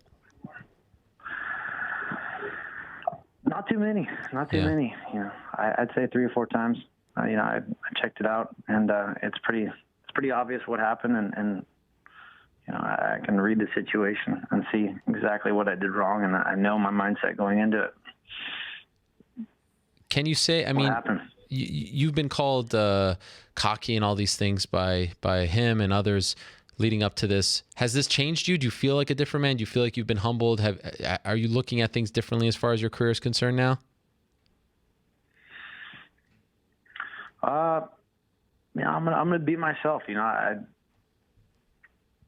speak to who I am. You know, I might come off cocky. I believe I'm better than everybody technically. Yes, of course. And I'm gonna try to, you know, usually the things I say, they happen. You know, this time it didn't work out that way. I definitely ate my words, and you know, I'm taking a lot of shit for it. So, you know,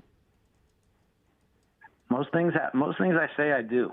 You know, and every once in a while something like this can happen. So this is a crazy sport we live in, and you know, anything can happen if you don't go in there with the right mindset.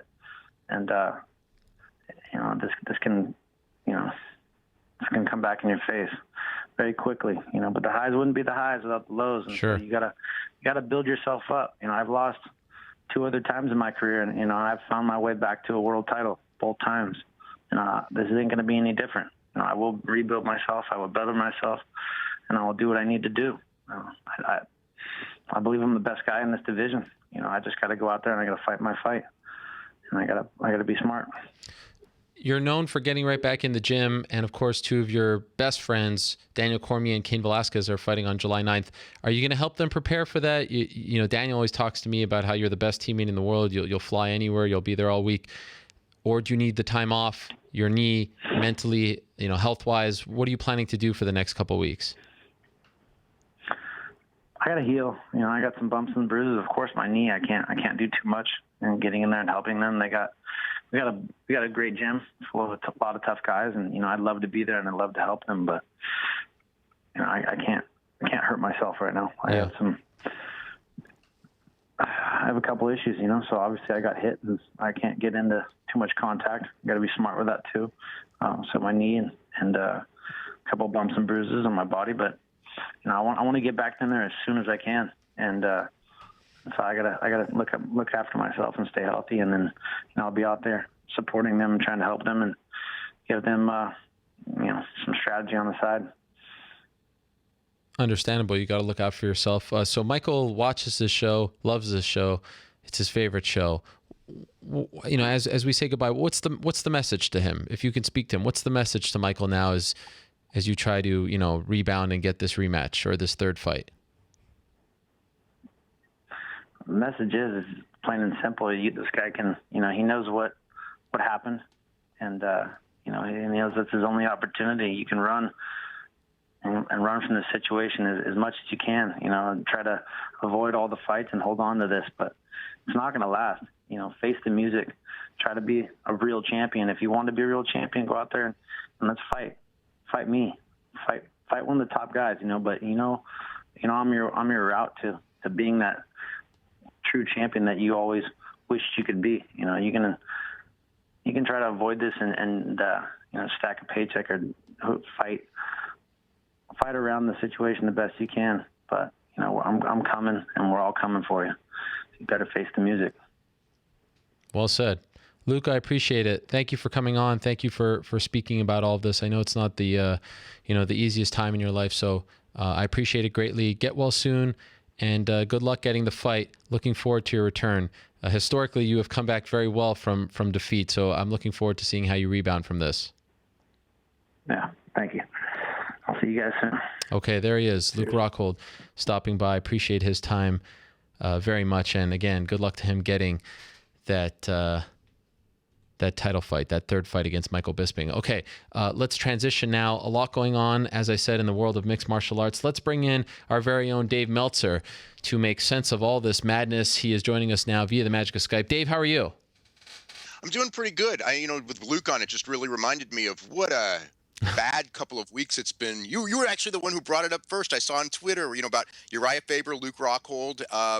the Sharks and the Warriors Yes. all could be champions, and look what happened. Yes, you are in San Jose right now. That's Bay Area country. What's the mood the day after the Warriors lost Game 7? Is everyone depressed? Oh, it's so disappointing. I mean, in the sense, I mean, I'm not like a giant basketball fan or anything, and plus, I actually didn't even watch the game. I wish I could, but I had professional wrestling duties last night. But yeah, it's you go in there and it's the most amazing season in basketball history, and then it ends without a championship. So it's kind of like, I mean, it's a great sports story though. It's an incredible sports story if you really look at it. The whole playoffs. It almost looks to me like, if you could script an NBA season, this would be the season you would script. It was amazing. And to steal a page from the sport that we love, combat sports. That trilogy, if they can do that trilogy next year, they're now 1-1. I mean, how massive from a rating standpoint. I'm seeing some of the numbers now. I'm sure you saw them as well, what that game did yesterday on ABC. So obviously from a fight standpoint, the third fight could be bigger than them all. Let's talk some fighting. You have been all over this UFC sales story on this Monday morning on the West Coast. What can you tell us about where we stand right now? Well, they had bidding, and I guess there's two major bidders, which is the IMG William Morris Endeavor Group and the China Media Capital Group, and both put in bids that were sealed and opened on Thursday. And from what I understand, they were told that a decision will be made in the next couple of days. So I mean, it could be like literally at any time. We're gonna, the decision will be made. Now, as far as being announced publicly, my gut tells me that they wouldn't want to announce before UFC 200 because it would take so much emphasis away from UFC 200. It's not like 100% they're going to be sold, but I mean, everything indicates they're going to be sold for $4 billion. And I mean, the key to that number, it's such an incredible number that the largest sports franchise sale in history, which was the Dodgers a couple of years ago, was $2 billion. This is double the largest sports sale in history. Yeah, it's unbelievable. The Dodgers and also the Clippers were sold around that. I think Dodgers was 2.1, Clippers was 2 billion, and as you said, this would be double. So from what you're hearing, you're understanding, it's a 100% sale. The full company. It's definitely 100% sale. That much is for sure. Now, will they roll some stock back to Dana White, or will there be certain provisions that would make it say like 95%? Yeah. But the number that's being bid is a number for 100. Okay, are we losing Dave here? Let me see if we can fight through this. He's frozen on his face.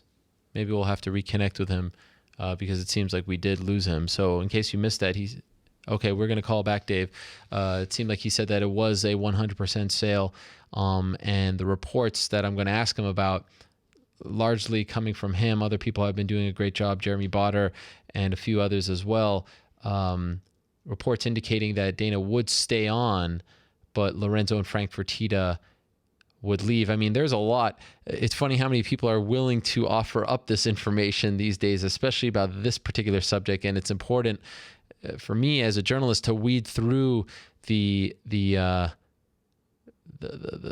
truth and the fiction and the nonfiction.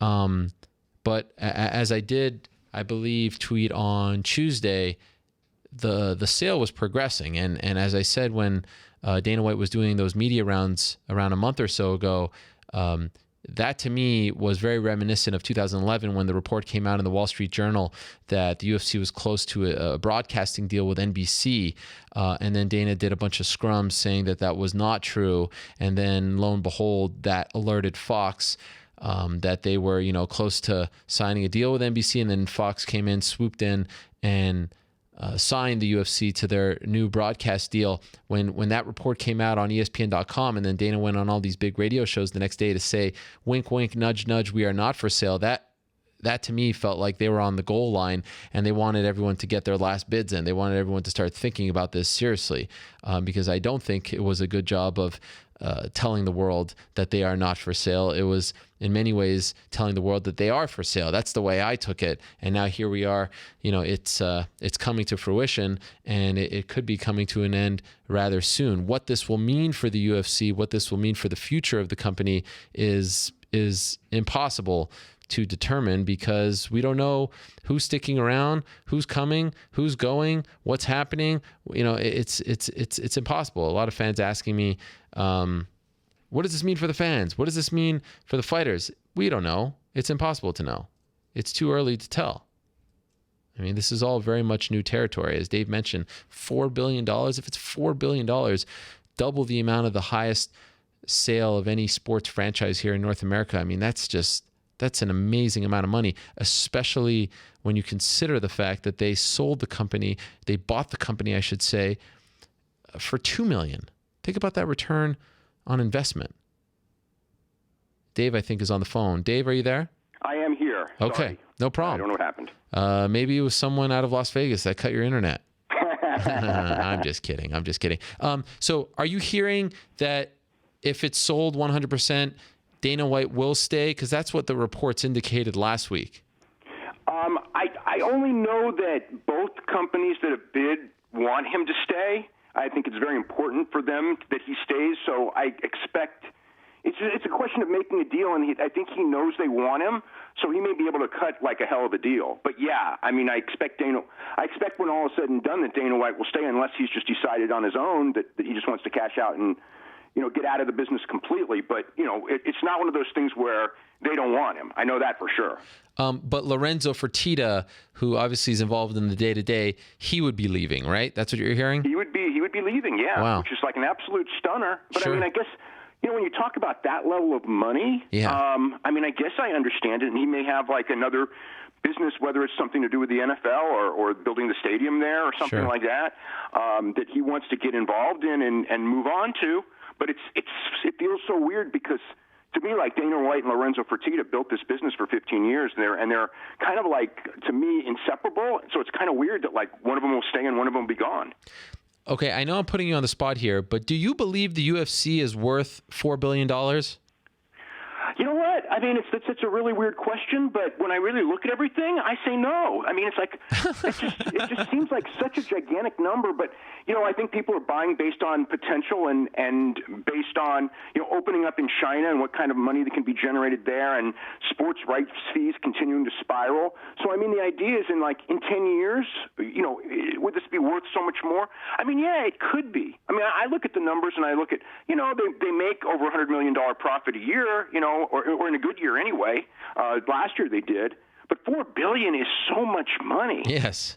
I mean, I mean, if you compare, like again, I could compare to WWE, which is worth on the stock market about $1.4 billion, and they're similar-sized companies. UFC is a little bit more profitable, but WWE is actually, when it comes to business revenue, they're actually more stable than UFC, because UFC has major swings because so much of the business comes from pay-per-view. UFC's coming off their best year financially. When you consider this momentum that the Ali Act is having, when you consider USADA and injuries and just the way the sport is evolving, in many ways, is this the best time to sell? Is it, like they say in real estate, you got to sell high. Is this the perfect time to get out if you're the Fertittas? Yes. If you want to get out... If you want to get out like imminently, like in the next couple, I mean, who knows about a couple of years from now, but as far as like right now, today, this kind of timing, yeah, because the last year looked so good, and so much of it was built around Conor McGregor and Ronda Rousey, and both of them are question marks right now. I mean, as far as can Conor rebound and win and draw at the level that he did before, we don't know. And Ronda Rousey, I mean, she's just a giant question mark. Sure.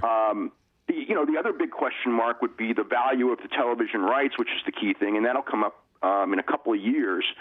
And, that depends on the sports marketplace. It changes all the time. UFC is a really valuable television commodity, and I would think that a lot of the sports networks would want to bid on it, but does that mean that they'll be able to get $200 million a year for that? I mean, yeah, maybe that's what they're kind of telling the prospective buyers, that, hey, we're getting like whatever it is, $110 million a year from Fox, but we can get $200 million on the next deal, so this thing's on its way up. And maybe that's the case. We don't know.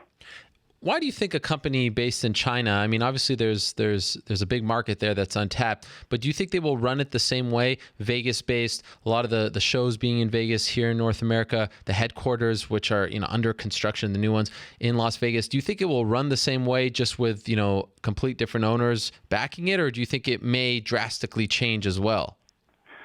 The fingerprints are always going to change. I mean, It depends on what kind of power Dana White has and who's with him. But the people who are running the company, I mean, if it's the same people running the company, yeah, it'll go on in a similar way. But even then, there's going to be, influences. Will they do more international stuff? Probably. Will they get into China, which is, again, I think that's a lot of this too. Is the fact that we've got huge Chinese companies that are going after this for the idea that we can make tons. We can, import this into our country. We own it because it's so hard for Americans to go into China and make money in China, but Chinese can do that. And so that's another level of revenue that would be new coming in. But again, I'm not sure how that necessarily works because they really don't have pay-per-view there. They do have television. I don't know what the television rights situation is, other than nobody's gotten giant money from Chinese television rights. But that's in China. If Chinese ownership, that may be different. And live events, I don't see them doing the kind of business at a live show in China that they can do in this country unless. They develop, like, if there's a Chinese guy who can win a world championship, who has charisma, I mean, my God, that would be gigantic. The Yao Ming thing, like type of a thing. So there is that potential, but we don't have that guy right now. Yeah, and I know WWE just signed a Chinese wrestler, and that was news. He was actually posing with Yao Ming. And I'm curious if you think that their free spending was a sign that they were selling. I mean, all indications are they're paying Brock Lesnar a lot of money. Conor McGregor makes a lot of money. Nate Diaz is going to make a lot of money. Do you think that they're trying to go out sort of guns blazing to raise the value of the company on their way out? Do you think there's any correlation there? Well, no, because the Lesnar stuff really took place after all these bids were put in. For the most part, I don't think that but they knew it was coming right before. But the bids were already pretty much done. I mean, as far as raising the money. Okay. But I mean, as far as wanting to go out with this giant UFC 200 card as their last hurrah, yeah, I think so. I think that there's that feeling. But that may have been there anyway because the whole idea of UFC 200 was like UFC, to recreate UFC 100. And because Conor and Ronda were off the show, you needed something else. I mean, no offense to John Jones and DC, because that's actually the biggest fight other than a Ronda or Conor fight that I could come up with. Yeah. But it needed that one hook, and Brock's that hook. Okay, so speaking of Brock, what are the chances he fights past 200 in the UFC?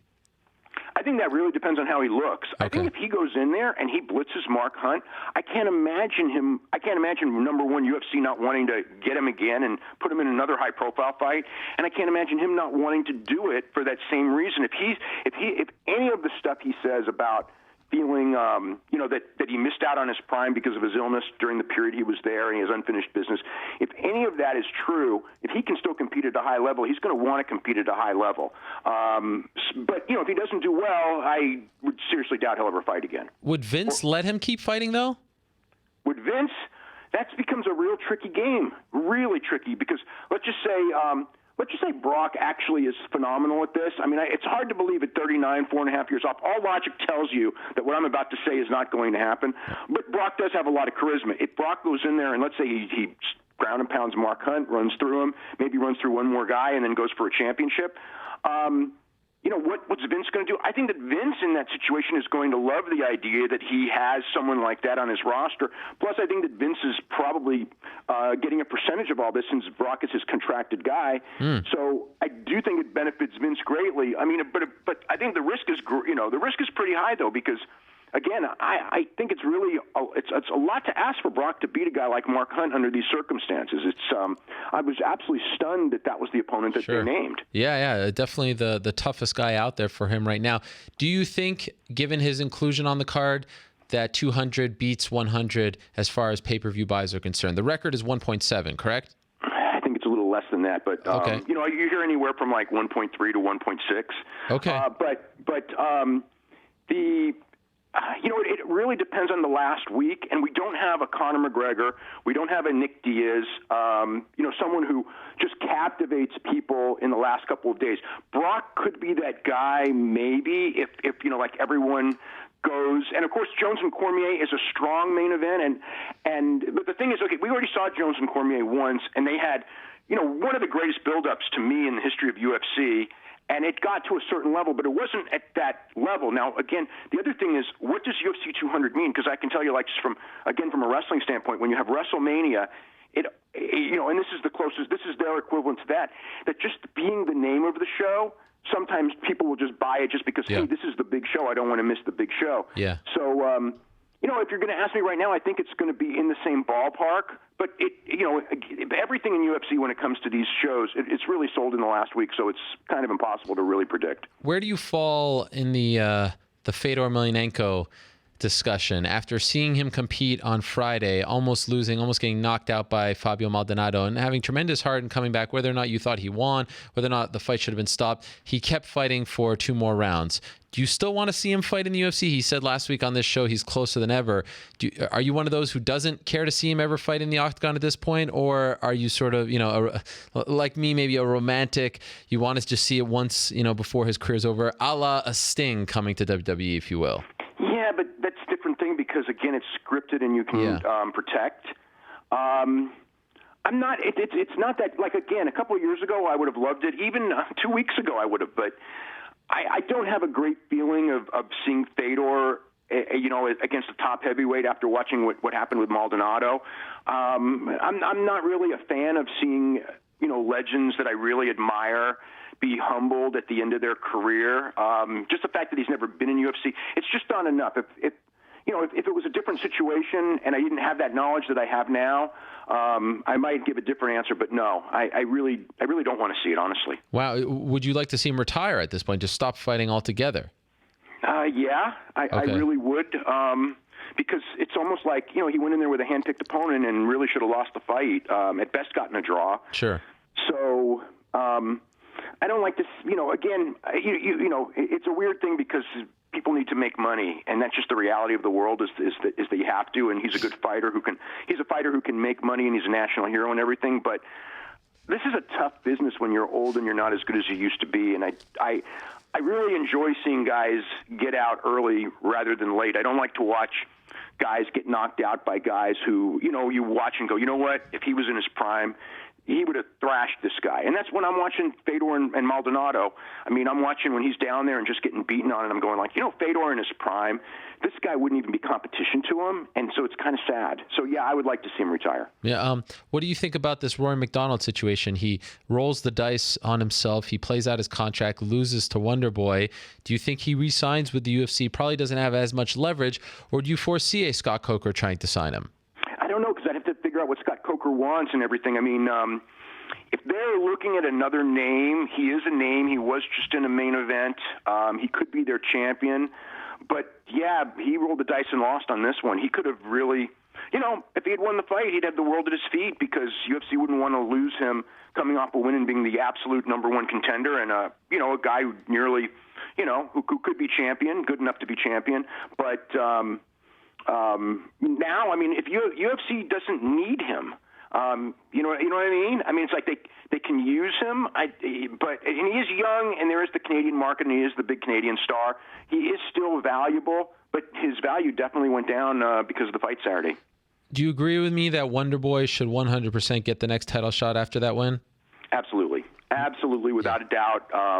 Just his last couple of performances. I mean, it wasn't the dominating performance the Hendricks fight was. I mean, the Hendricks fight, when I watched that, it's like, this guy's scary good. But still, it wasn't a great fight, but he did beat Rory McDonald, and he may have won all 5 rounds over Rory McDonald, who's a great – I mean, Rory McDonald gave Robbie Lawler fits. He lost to him twice, but he was very competitive with him.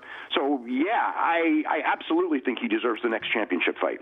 I never do this. I feel comfortable going out on a limb and saying that at some point in his career, barring any crazy injury, Wonder Boy Thompson is going to be a champion. He just has that. And if he does become a champion, this guy, I could foresee him being like at like a Nickelodeon show. Like this is the kind of guy that I want to introduce my kids to. He looks like a Power Ranger. He talks like one. And it's all very genuine. He is just the perfect representative for the sport. And not only that, he's a tremendous fighter. No one talks anymore about his takedown defense. How he has evolved into a complete mixed martial artist is nothing short of amazing. I mean, he really truly does have the entire package, in my opinion. Are you that high on him? I would favor him over Robbie Lawler. Yep. But as would I. Robbie Lawler's a different fighter than McDonald, but I would favor him over everyone in the division right now. Just because, again, the key is the takedown defense. Because what he did to Hendricks, in theory, would be similar to what he might do with Woodley. I mean, I look at that fight and I go, it's probably kind of similar. I mean, Lawler's a different fight, but. It's weird because, we used to think the same thing about Machida when he was on his way up, about how, oh my God, when he beat Rashad Evans, it was going to be like, this guy's going to have, he's going to be the next Anderson Silva. So you just never know. But yeah, I think he's going to be the champion by the end of the year. Michael Bisping, who should fight him in his first title defense? That's a really good one. You know what? I mean, it's from a sports standpoint, Jacare Souza. Or Souza. I mean, it's just like it's the only name. I mean, I know people talking about Henderson, and like there's an emotional part of me that actually wants that fight just because there's a great story there in the sense that Dan's at a certain age. It's a rematch of a really famous fight. As like a person who watches the sport, I kind of like that fight that people are talking about, but and it is marketable. There's a part of me that wants, if it's going to be November in Madison Square Garden, for that very reason, Weidman. Dan. I don't think Dan is worthy of a championship fight, but I think the story's there of a championship fight. So, really, any of those three I can justify, depending on whatever. I think a lot depends on timing, but. Yeah, I mean, if I'm Michael Bisping, I want Henderson because I think Henderson it would mean the most for him. And then, you've still got, like say Weidman and Rockhold to go against each other in the winner of that, and then you still got Souza. So there's plenty of matches for the next, year and a half plus down the line without even, other guys coming up. By the way, did you see LeBron James wearing a Ultimate Warrior T-shirt upon landing in Cleveland today? Did you see that? I did not see that, but I know that he'd worn an Undertaker shirt, and I know somebody on the team had worn a Stone Cold shirt, yes. I think, too. So, I mean, LeBron's a huge wrestling fan. That is crazy. Yeah, Kevin Love wore an Austin 316 T-shirt right after the game, and there's pictures all over online. You can see them. They got off the plane, and he's wearing an Ultimate Warrior T-shirt. Probably a knock at the Warriors itself, but I thought you would appreciate that given, it's unbelievable. Wrestling is everywhere. Everything is wrestling, as the New York Times said. Yeah, I know. The presidential campaign, isn't that scary? That is 100% pro wrestling. Dave, a pleasure as always. Always great to get your insight. Thank you very much for the time. We'll talk to you soon. Okay, thanks, Ariel. All right, there he is, Dave Meltzer, stopping by. A wealth of information and knowledge. Always great to get his 2 cents on everything going on in the world of combat sports. Okay, let us move along. Very excited to be talking to our next guest. She was successful in her Octagon debut back at UFC 198. What a performance it was against Leslie Smith. She was the talk of the town, talk of the sport. One of the great performances that night in Curitiba. She is the one and only Cris Cyborg, the Invicta FC featherweight champion. She joins us on the phone right now. Cris, how are you? I'm great, thank you. Great Thank you for this opportunity. Always great to have you on the show. Let me ask you right off the top, how are you feeling? Because I read that you were bitten by a black widow spider. Are you okay? No, I feel better. But it was last week. It was the worst time, and now I started training again, and I feel a little better. Wow. Yeah, it's scary. Scary. Did you have to go to the hospital? Yeah, I was in the hospital 3 times. Whoa. What happens? Yeah. Like, how did your body react to that? No, the really problem because I don't have fever, but my legs, when you look worse. But me and my family, my mom don't have fever. Anything you have, we don't have fever. Wow. And here, when you don't have fever, it's no emergency. And I get a medicine, I take shot, but now it's getting better. You don't know really it's a spider widow or other spider, brown spider, but the first beginner, the doctor see the bite, he think it's the spider widow. Wow. Okay, yeah. But good to hear that you are okay. Also came out last week. Have you signed a new 3-fight contract with the UFC? I still have 3 fights because I signed before 7 fights. My division. Okay. Yeah, it's 145. Yeah. And now I want to return 145.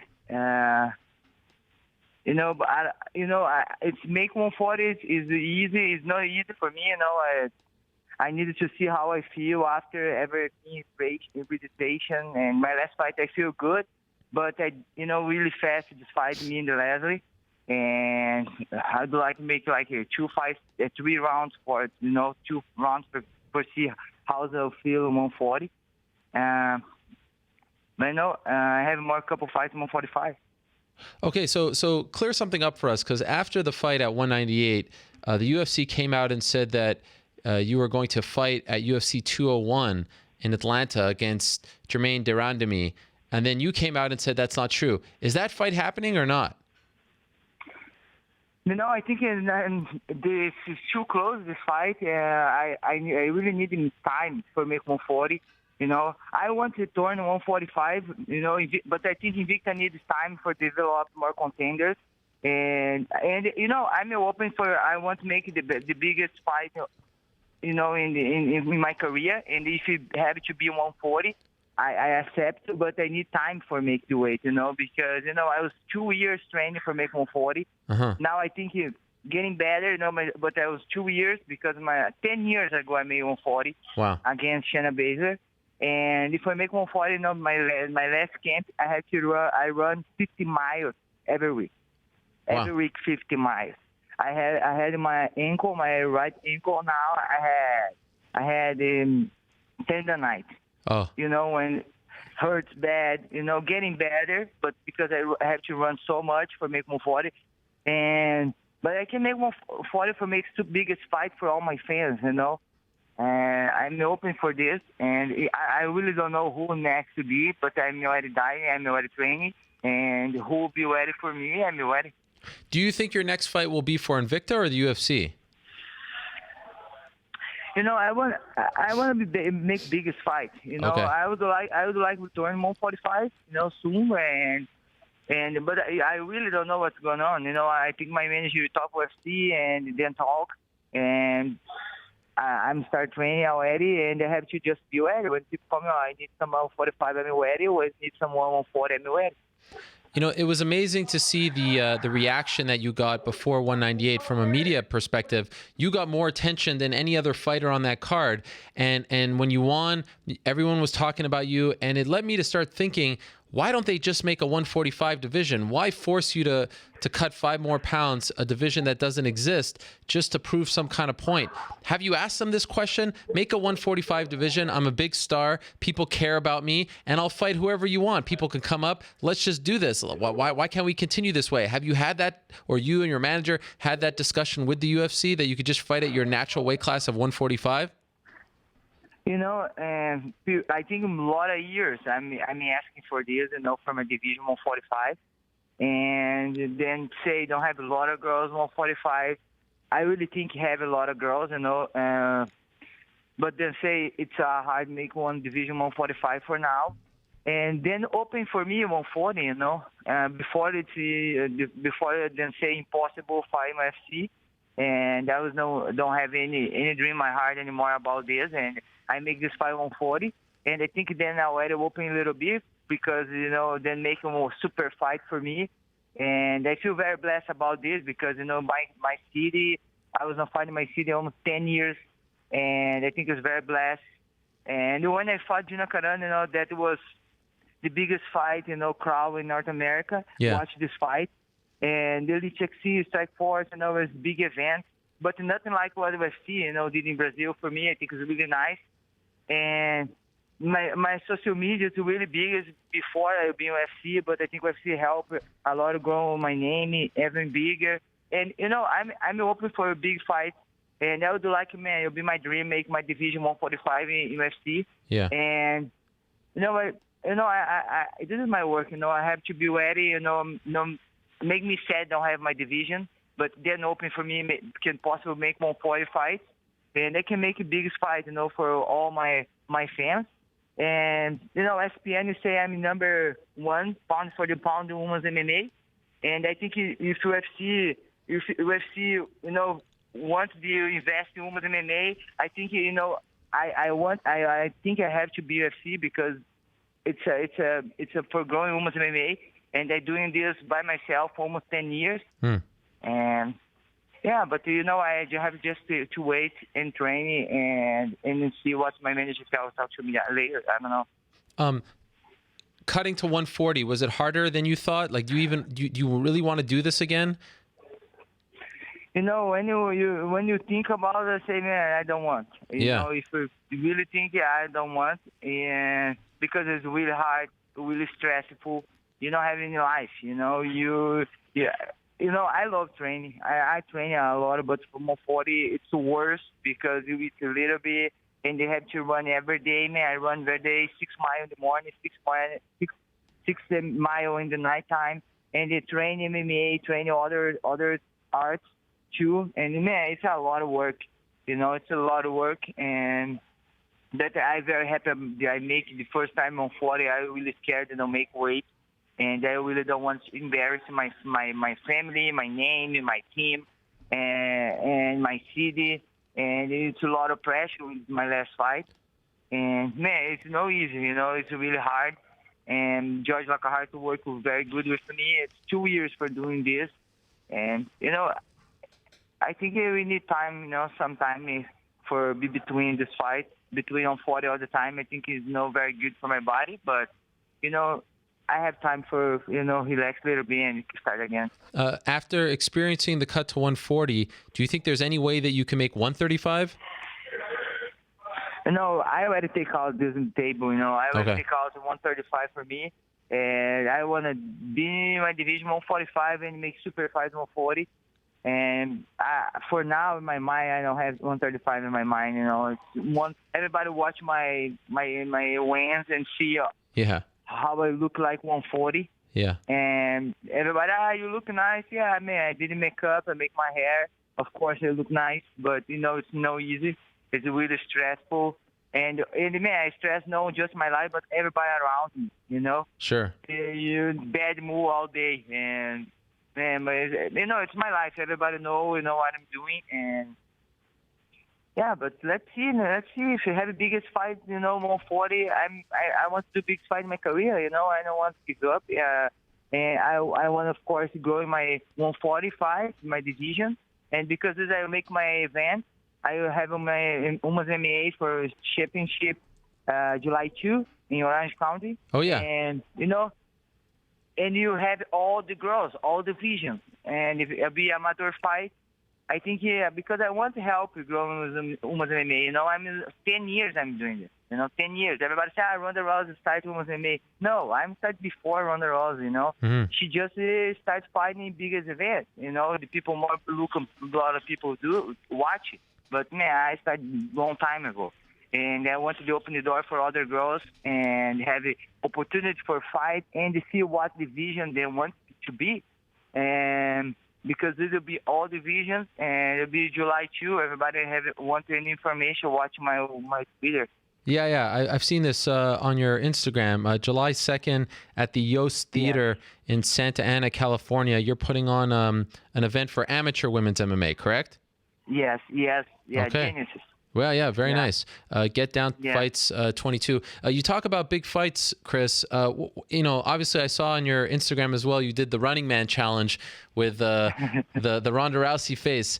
Is that the perfect scenario? Like, do you think that this is a possibility now? The next fight is you versus Ronda, maybe Madison Square Garden. Like, can this actually finally happen? What do you think? I think this fight have to happen. I think Ronda Rousey speaks a lot of things about me, a lot of bad things, and everybody, a lot of fans forget about, I never forget about, but, I don't like fighting between media, anything, but, I would like to fight her in the cage. I think we have a lot of things for talking the cage, outside the cage. And, I hope she's back, I hope she's coming back. And I don't know, rematch at home. I don't know, make a big fight again. Yeah. And they want to fight. I don't know, man. If I lose someone, I want to fight soon. I know you don't have time for weight because the girls' career.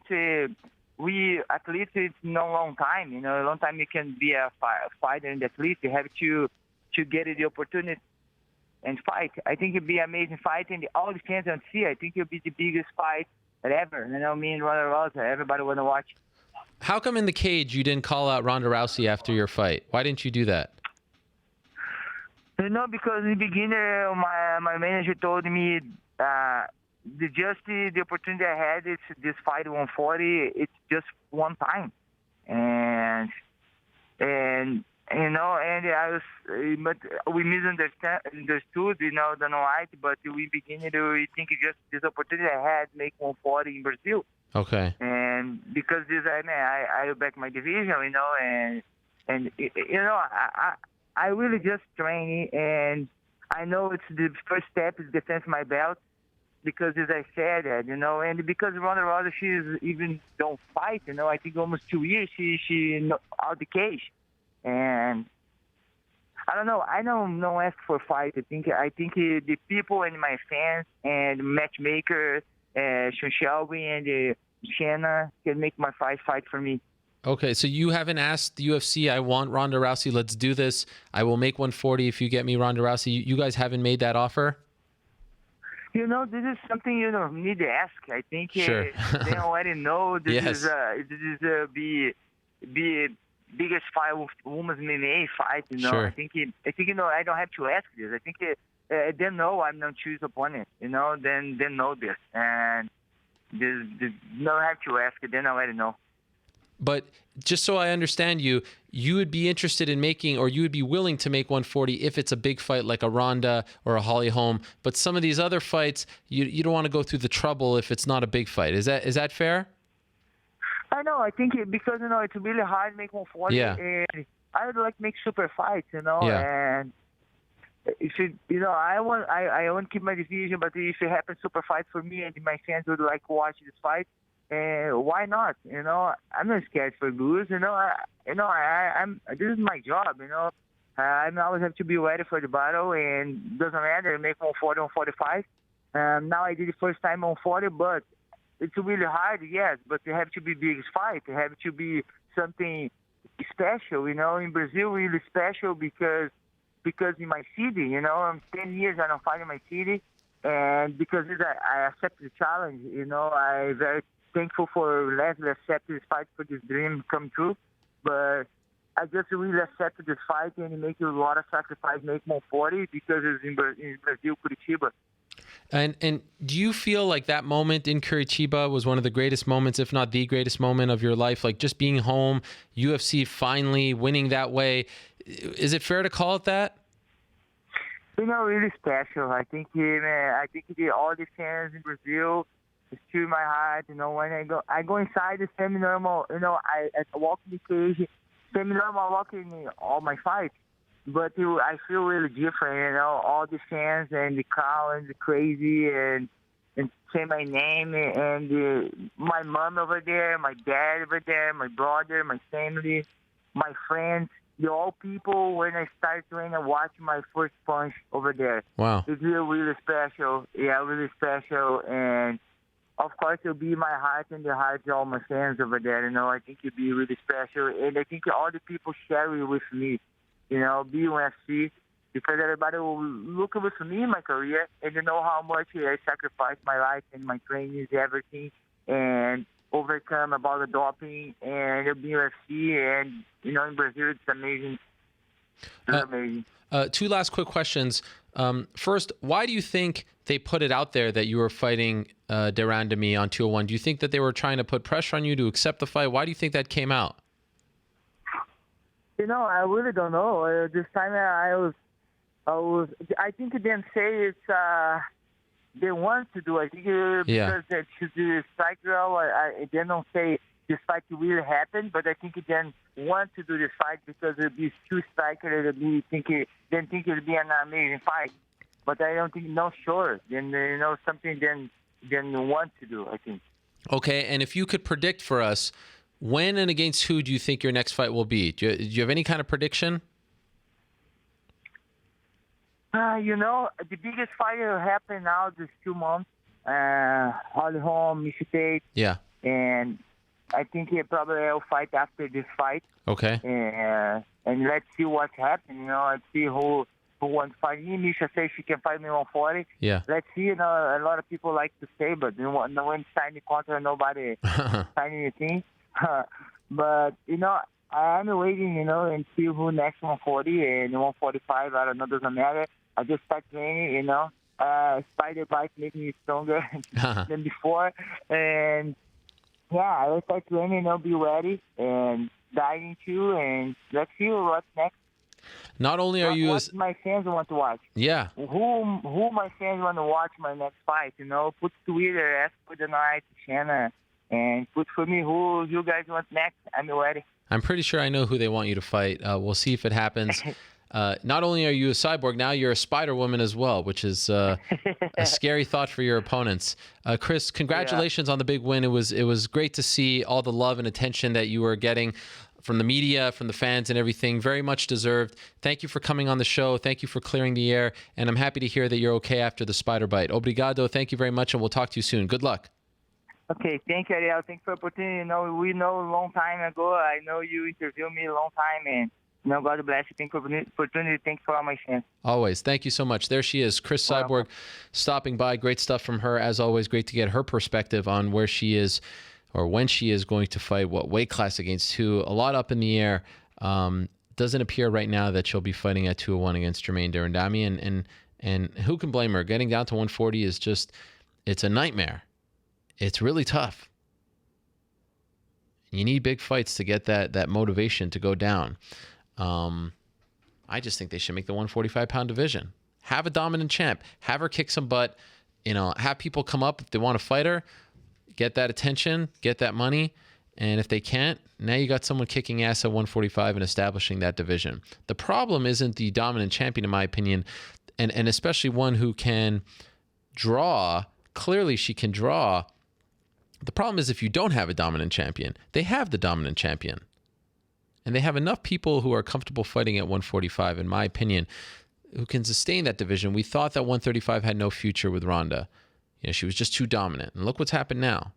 It will happen at 125. It happened at 185. These things go up and down. Cyclical.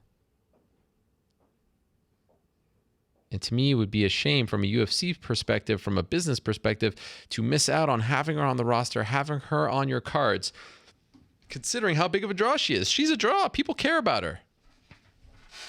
So we'll see.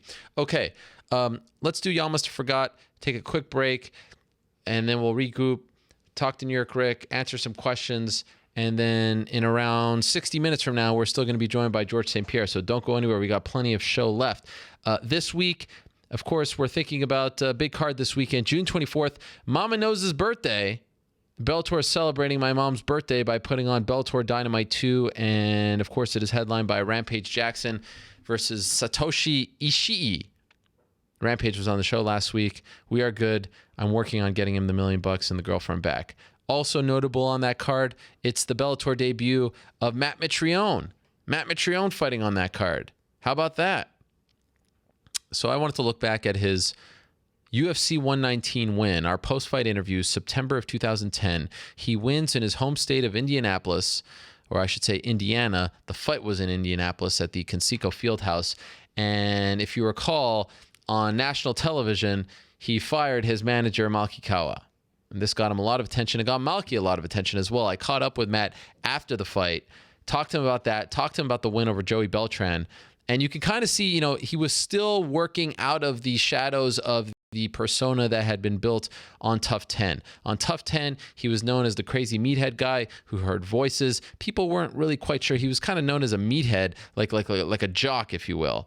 He wasn't the lovable Matt Mitrione that we know now. And he was still working to shed that label. And we addressed that. We addressed his year post-Tough. We addressed the win. We addressed firing his manager. Thought it would be fun to look back at this interview just a few days before his Bellator debut. So here it is, UFC 119, September of 2010. Y'all must have forgot my post-fight interview with Matt Mitrione. Ariel Helwani post-fight at UFC 119 with Matt Mitrione, who defeated Joey Beltran tonight. How you feeling, Matt? You know, I'll be honest with you, I feel really damn good. That was exactly how I thought it was going to play out to a certain extent. Like if we stayed on our feet, I knew we were going to trade him up. I really thought I was going to knock him out. His chin's a whole lot better than I gave him credit for. And, you know, he barely tried to wrestle. He didn't take shots. He didn't do what I think he was going to do. So, you know, good for him. He had a good game plan. Kept me from kicking him.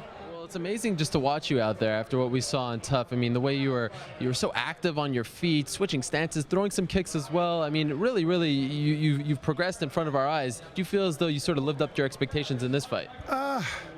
I don't know. I can't give you a good answer for that yet. I can tell you that I felt like I was more mobile. I definitely listened to my corner a whole lot more. I heard him get back to the middle, keep your back off the fence, bounce. We have certain keywords I listen for. And, it was good, man. I felt good. I really thought I was going to put him to sleep. I'm a little disappointed in myself. But you know what? I went 3 rounds and actually had gas for, 2 more. I felt great. So we'll see what happens, He took some big shots. Were you surprised that he was able to withstand those? Dude, I was. I had him on the ropes a couple times. I'm positive I did. And he ate him, man. I mean, Joey's a tough dude. His chin's a whole lot better than I give him credit for. And there were times like the guy stuck him. I hit him with a right hook one time, man, and I saw a little trail of blood fly out. And I was like, oh, he's out. I'm going to get him. And he has a way just to cover up just enough where nothing lands. It's like you clip his elbow or you do this and it takes away like what you're looking for. I mean, so I was frustrated, to be honest with you. But, it was good. I'm glad I won, that's for sure. Of course, you get really pumped up out there. I mean, I saw you walk into the cage. I don't know if you noticed, but you jumped onto the cage, you swung the door open, you actually nailed the photographer so hard. Oh, no. You were that into it. How do you use that energy to not, overthink things, but actually use it in a positive fashion and still stay calm out there? I'm actually relatively calm for the most part. And I know how to get my body going, but I know how to stay mentally where I need to be. And I'm a little more intelligent and in touch with more people than I think I am. Shocking. Yeah, no, go figure. I play such a dumbass. I'm a meathead. How about that? The crowd was chanting meathead. Did you hear that? Yeah, I did, brother. Isn't that awesome, man? It's funny, like a home crowd advantage is really legit. I mean, that was phenomenal. Like just hearing them on, they were so excited, dude. And they every time I'd land something really nice, they would chant so loud. And every time he'd land something, they'd be like, And I guarantee that had to dishearten them a little bit. More to that point, I mean, a year ago you were just starting out on the show. Now, a year later, you're 3-0 in the UFC. You just won in Indianapolis. You went to Purdue. You had the home crowd in front of you. Are you able to take a step back and go, wow, I can't believe what has happened to me in the last year? Actually, a little bit ago, probably like a month ago, I thought to myself, like, geez. We were at the show called Magic in Vegas, and Roy Nelson was out there, and so was Brendan Schaub. And we were actually talking like, I can't believe it's been a year and our lives have changed. Well, Brendan's and mine have changed so much. Roy's is pretty much the same. I was like, it's so wild to me, everybody who's associated with me, their lives have changed. I brought them with me. And it's a trip, man. It's a real trip. You said to Joe Rogan that someone was fired. I couldn't catch it. His name's Malky Kawa with First Round Management. He did the worst job ever with sponsorships. For a televised fight, he got me $5,000. $5,000 for a televised fight. That is highly unacceptable. So yeah, Malky, you're fired. Is this true? This is a shoot. Yeah, I'm for real. Yeah, Malky did. He may have done whatever. He told me that we were asking him how much. What'd you get? Who do I need to get on my shorts and get my shorts? So I can try them on. I had to get these things hemmed and blah blah blah. And the answers I get is, hey, your wife's bothering me and about stuff that's not her business. For real, dude? My wife's, it's not her business about my money? That's a trip. Okay, my wife's aggressive, brother. Right. So it was just the trip. He was out of line in a lot of ways, and I think it's really appropriate for me to fire you on national TV. You're fired. Okay, finally, we were talking to Sean McCorkle after. He said he wants you next. For some reason, he's got a beef with you. A, I'd like you to respond to that, and B, if you're not interested in fighting him next, who would you like to fight next? Who do I want to fight next? Well, how about Sean first and foremost? Sean McCorkle will get his face smashed. Sean McCorkle and I are good friends. We're all just bumping gums. I don't want to fight Corky. He's my buddy. I don't want to fight him. He may kick my ass. Honestly, man, I don't know who I want to fight. I'm 3-0. I'm really happy about that. And Joey's a tough guy. He had, I think, 15 fights, and this was his 16th. So I think, I'm developing, and hopefully, another person that's tougher than Joey and just kind of let me see where I am. I'm not trying to be world champ yet, but I want to get that piece of gold eventually. But whatever it is, I'm going to do it, brother. All right, congratulations. Enjoy those checks, my friend. Hey, thank you very much. I really appreciate it, man. Hey, thanks a lot, everybody. You all have been so supportive. Thank you so much, man. A great look back at our post-fight interview. Y'all must have forgot me and Matt Mitrione at UFC 119. You know what's interesting about that interview? He said he was 3-0 in the UFC after that win. And if that's 2016, 3-0 in the UFC, as far as sponsorship Reebok money is concerned, gets you $2,500. He fired his manager on national television back in 2010 for only getting him $5,000 in sponsorship money. And that fight was televised on Spike TV. It was on the Spike TV prelims. Think about that. He was so upset that his manager at the time only got him $5,000 in sponsorship money in his third pro UFC fight. And this is a guy who came into the UFC 0-0 because his his tough fights aren't considered pro fights. They don't go on his record. Remember, UFC 113, he beat Kimbo Slice. So in his third pro fight, he fires his manager on national TV afterwards because he only got $5,000 in sponsorship money. Same guy, same record, same amount of fights this year gets $2,500. That's how we've gone. Isn't that crazy? That's an amazing thing to think about. So, for anyone who's telling you that the Reebok deal is great for fighters, what does that tell you? Anyhow, Matt Mitrione fighting this Friday on Spike. It's 9 p.m. Eastern on Spike TV. Bellator Dynamite 2, Satoshi Ishii versus Quinton Rampage Jackson is the main event. Okay, Mr. New York Rick, are you there? There he is. Here. Wow, look at that smile. Anyone ever tell you look like Frankie Perez? You kind of look like him. You got that? In the back, they just said that when we had Frankie on. It just occurred to me. I could see it. You know who Frankie actually made me think of? Jesse. Jesse from our basketball team? Yeah. Wow, that is a very no one knows who the heck Jesse is. But you know who Jesse is. It's very inside baseball. Guy on our basketball. Should I tell the story? Maybe not. No. Okay, fine. Let's leave that one. All right, for the vault. Baseball. So, how are you feeling? A lifelong Cleveland Cavaliers fan. Finally, I wouldn't say that, but really? Well, no, I wasn't. Own that. No, because I didn't have a team until I was maybe, how old was I? 8, 9. So what? How old are you now? I'm 28, 29. So 20 years ago was 1996. You claim that you've been following the Cavaliers since they acquired Sean Kemp in that blockbuster deal. That is the moment.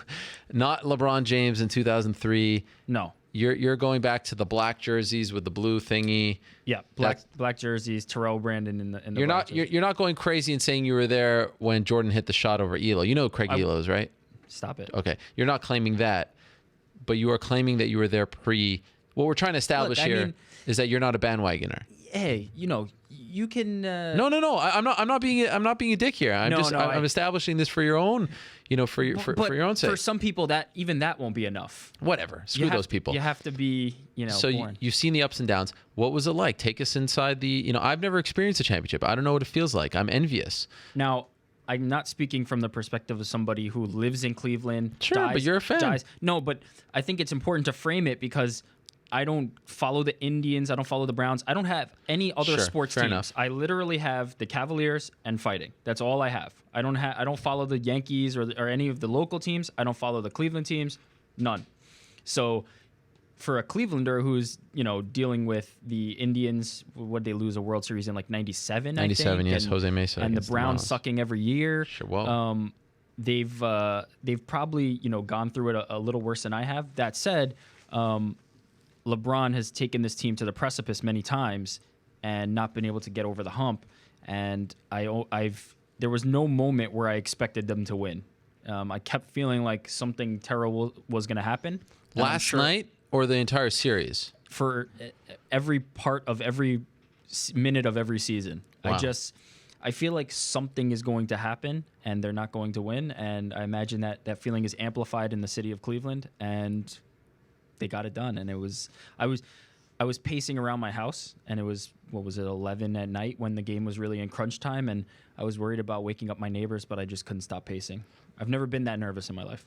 One of the greatest sporting events I've ever witnessed. I was actually saying to my wife, saying to myself beforehand. She joined in progress. I was sweating I was sweating like crazy. I had to take a shower after. I take a shower before the game. I had to take one after. I was sweating so much, and I really didn't have a horse in the race.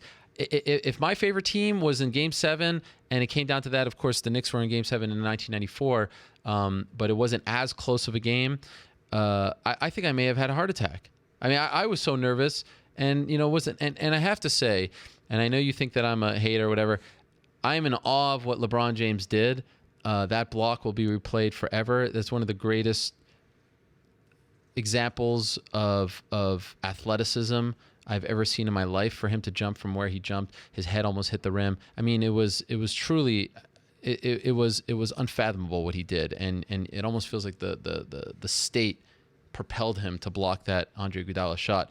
Kyrie Irving is an unbelievable athlete. He doesn't get enough credit, especially for hitting that shot and how he outplayed Stephen Curry. I think if I'm being honest, I think the Warriors blew it. I'm not going to use the C word, but they really blew it, not scoring in the last 5 minutes, trying to go for the knockout blow. Even as a coaching staff, starting the fourth quarter with Stephen Curry on the bench, what the heck are you doing? So I really, truly think they blew it. Draymond Green kind of blew it with the nut shot, even though they had 2 more opportunities. I mean, that was pretty much an epic meltdown. And I'm happy for the people of Cleveland. I'm happy for you. I'm happy for all the fans. Yeah. You know what I'm happy about? I don't have to hear anymore about the whining. Oh, woe is us. Woe is us. You guys deserve it. You want it. I maintain that as a 265-pound man, LeBron flops a lot, but I also maintain that it's true. You have to admit it. But let me finish. This is one of the greatest performances by any athlete in our entire generation. Like, for him to take that particular team, which I don't think is a great team. I think there may be a 4 seed at best without him or with him in the West. You know what I'm saying?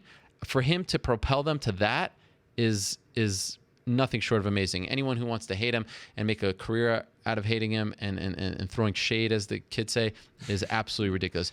That propels him, in my opinion, to maybe like top 3 ever. What he did is just amazing. Really is amazing. There's no word to describe it. So sure, kudos to him. He does flop. There's no doubt about it. And at times I don't feel like, but that emotion, seeing that emotion after, it was a beautiful moment. And I'd love to, I asked some of my friends who are Warriors fans this, like, you have to admit, it doesn't, like, this meant a lot more to the Cavaliers fans. They got their championship last year. You can never say that number 2 feels the same as number 1 or even greater. You got it. You got over the hump. You were the Cavaliers last year. This meant more. So I'm happy for them. I'm happy that they got their championship. But there were a lot of questions about their legitimacy when...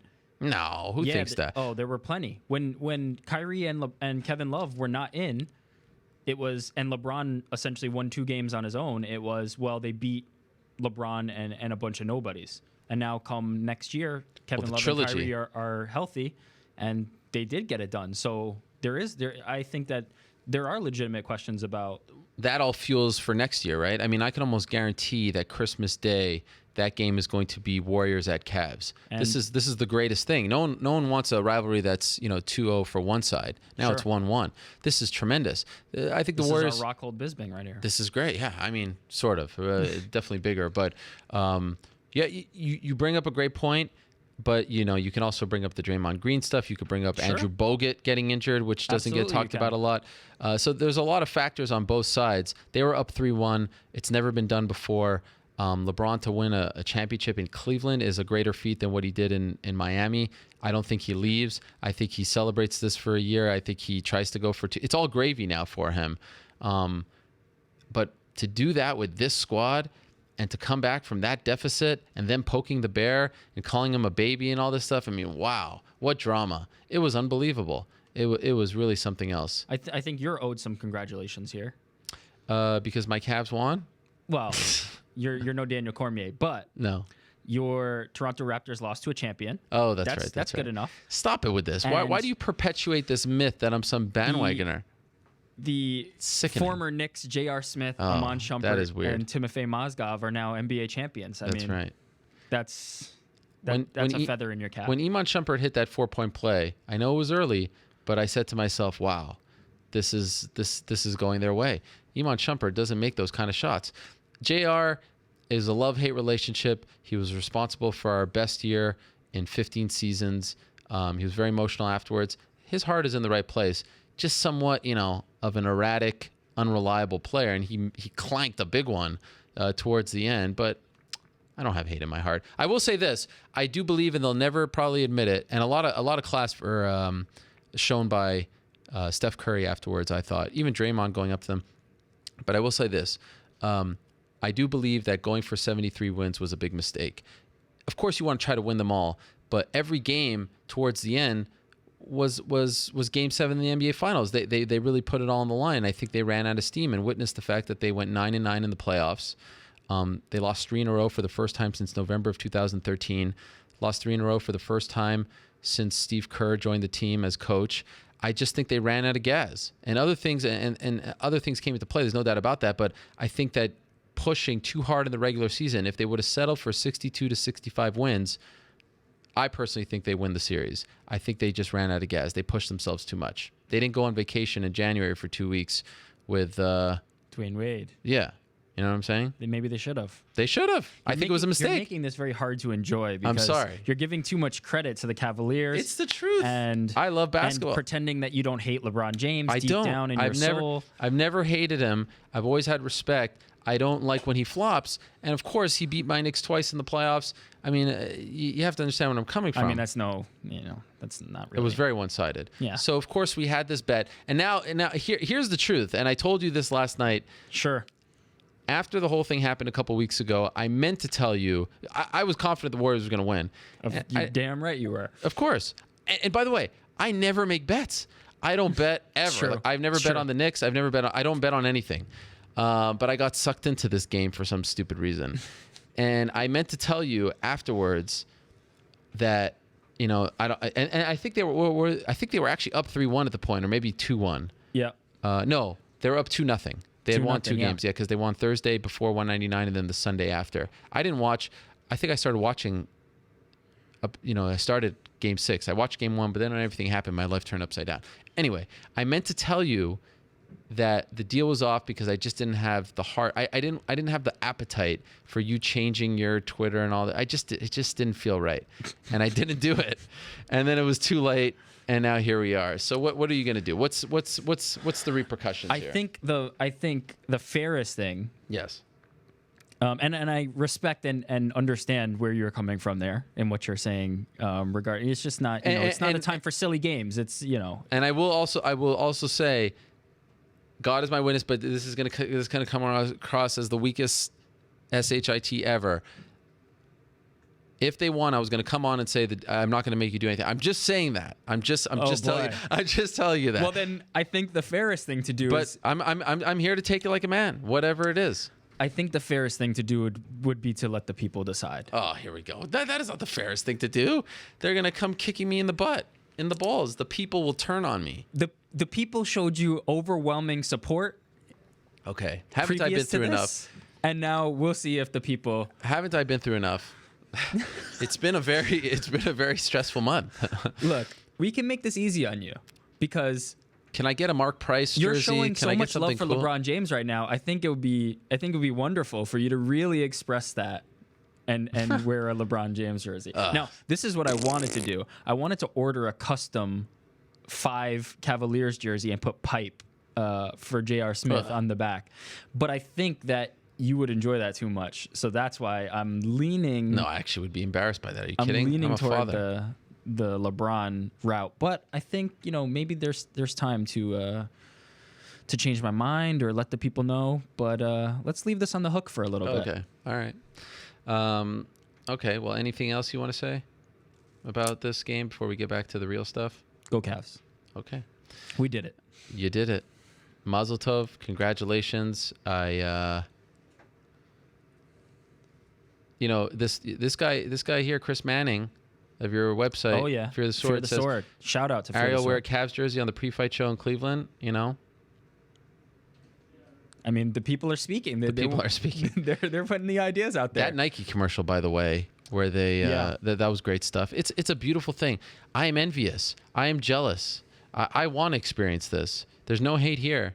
I just don't like the flopping. That's all. That's true. It gets under my skin. But look, if I'm being honest, another ring for the Warriors. They had one last year. Big whoop. These guys, they deserved it. And, sure. And I don't think it's going to happen again. I think so above this all was else. their chance. And what about Kevin Love wearing the Stone Cold shirt? Amazing. And the Ultimate Warrior shirt. I don't know how I feel about it. I like it. It's a bit of a shot. Like, you take the shot. All right, fair enough. Steph Curry. Yeah, you're right. You're right. We give him this pass that he's some kind of angel. He talks more stuff than anybody. Talking about the locker room at the Q still smells like champagne. Well, now they're celebrating on their floor. It was nice.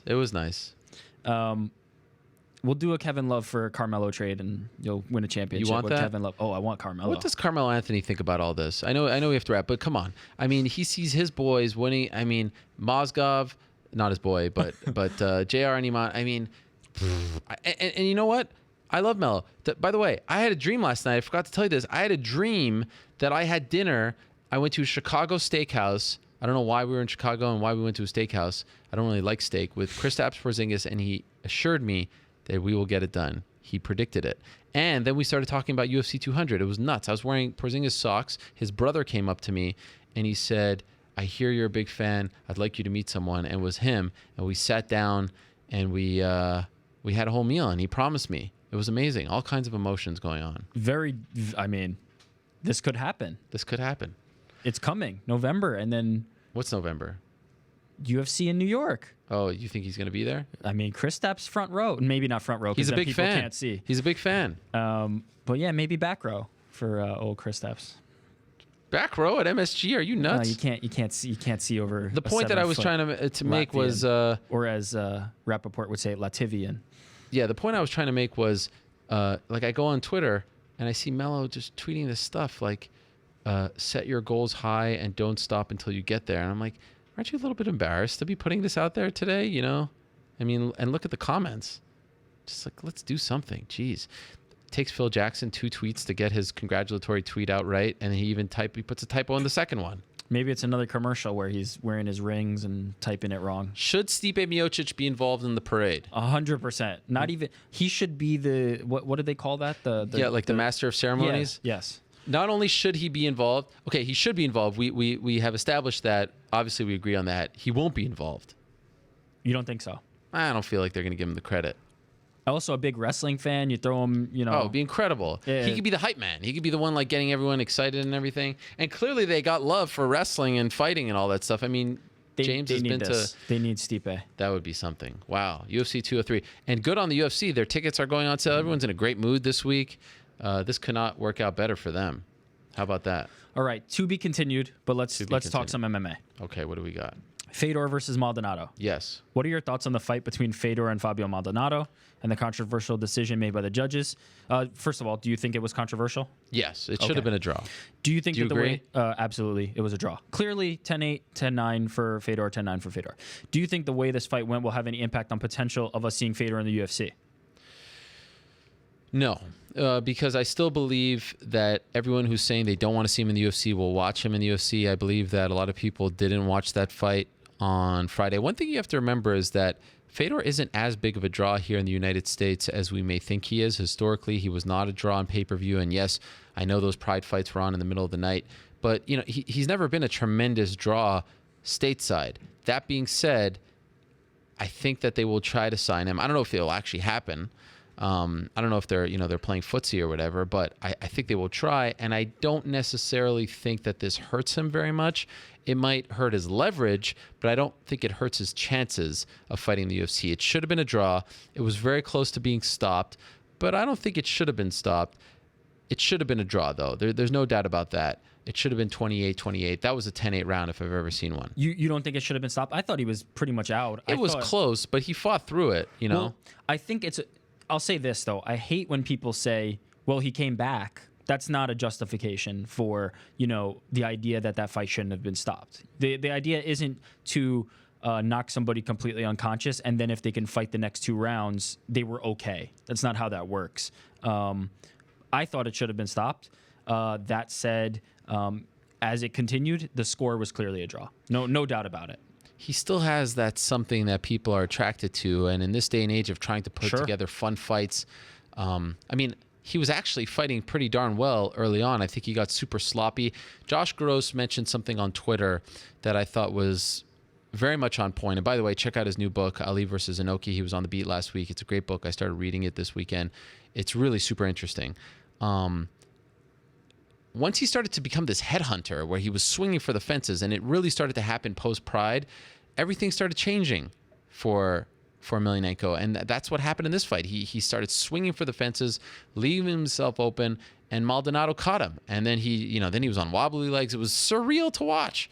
Surreal. Still in this, after all these fights and those losses a few years back. So, by the way, that show was the most bizarre show.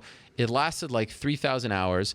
The announcing was comical. It was horrible, but in a somewhat entertaining way. The production was outstanding. I mean, they had a live orchestra playing the walkout music. They had people flying around. It was like Cirque du Soleil. It actually really looked like Cirque du Soleil.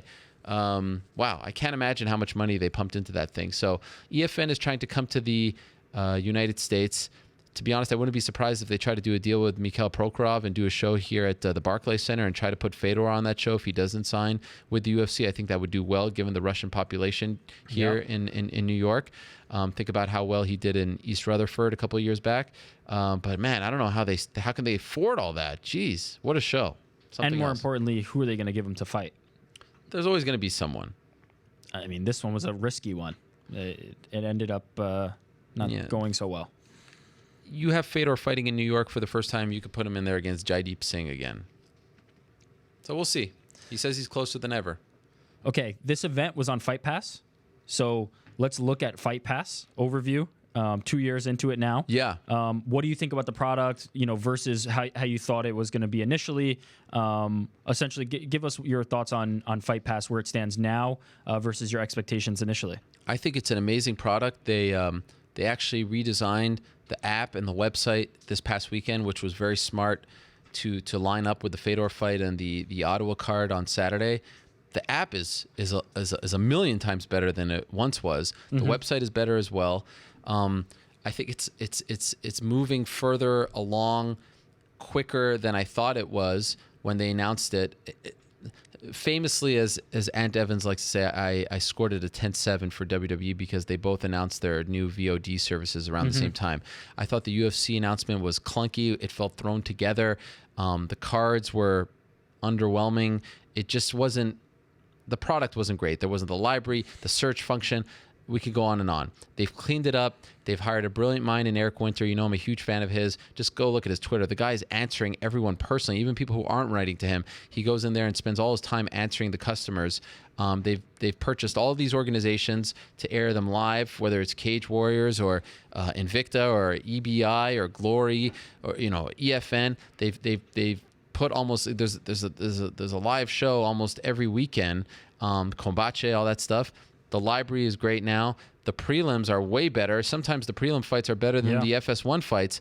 There's really not a lot to complain. I really think that you're getting a lot for your money for $10. To appease our friend Ant Evans, score it. What is it score now? it now?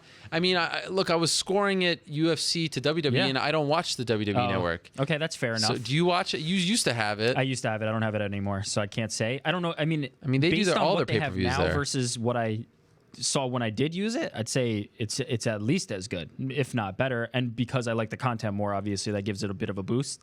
But they've truly put in a lot of time and work, and this new update is incredible. One of the main problems people had was the search function, and they completely revamped that. I don't see that being a problem anymore. And as you said, the actual content that they're producing for it, whether it be outside organizations or even the UFC fights, is top notch. They're getting big fights as the headline events of Fight Pass and delivering every time. Yeah, and they also have a lot of original programming, like the documentaries and things like that. On July 7th, Rafael dos Anjos is going to defend his title against Eddie Alvarez on Fight Pass, exclusively on Fight Pass. That's nuts. Roy Nelson versus Derek Lewis, also on that card. Joe Duffy on that card. Remember Duffy versus Poirier, the Page card against Rose. I mean, how can you... It's going to be very interesting to see how Fight Pass plays into the negotiations when their TV deal's up in a couple of years. Do they try to do less fights on TV and more on Fight Pass because they can make a lot more money off of it? They don't have to... They cut out the middleman. It's no secret. If you're Fox, you're like, well, why are they getting all these great fights? You know what I mean? Why are they getting Bisping versus Silva? So it's going to be very interesting to see how this plays out. It's a force, and in 2+ years, they've done a tremendous job with it. There's no doubt about it. All right, there's the commercial, but they're doing... Yeah, now you could put me on your ad for it. They are doing big things. Okay. Big thangs. Cerrone had comments about his pay after the fight. Yeah, how about that? Wow. Seems like an amount of fighters, speaking up about that has been increasing. I think, wow, I'm blanking right now. Jojo Calderwood posted something on Instagram. Broke as hell. Wearing a hat that said broke as hell on it.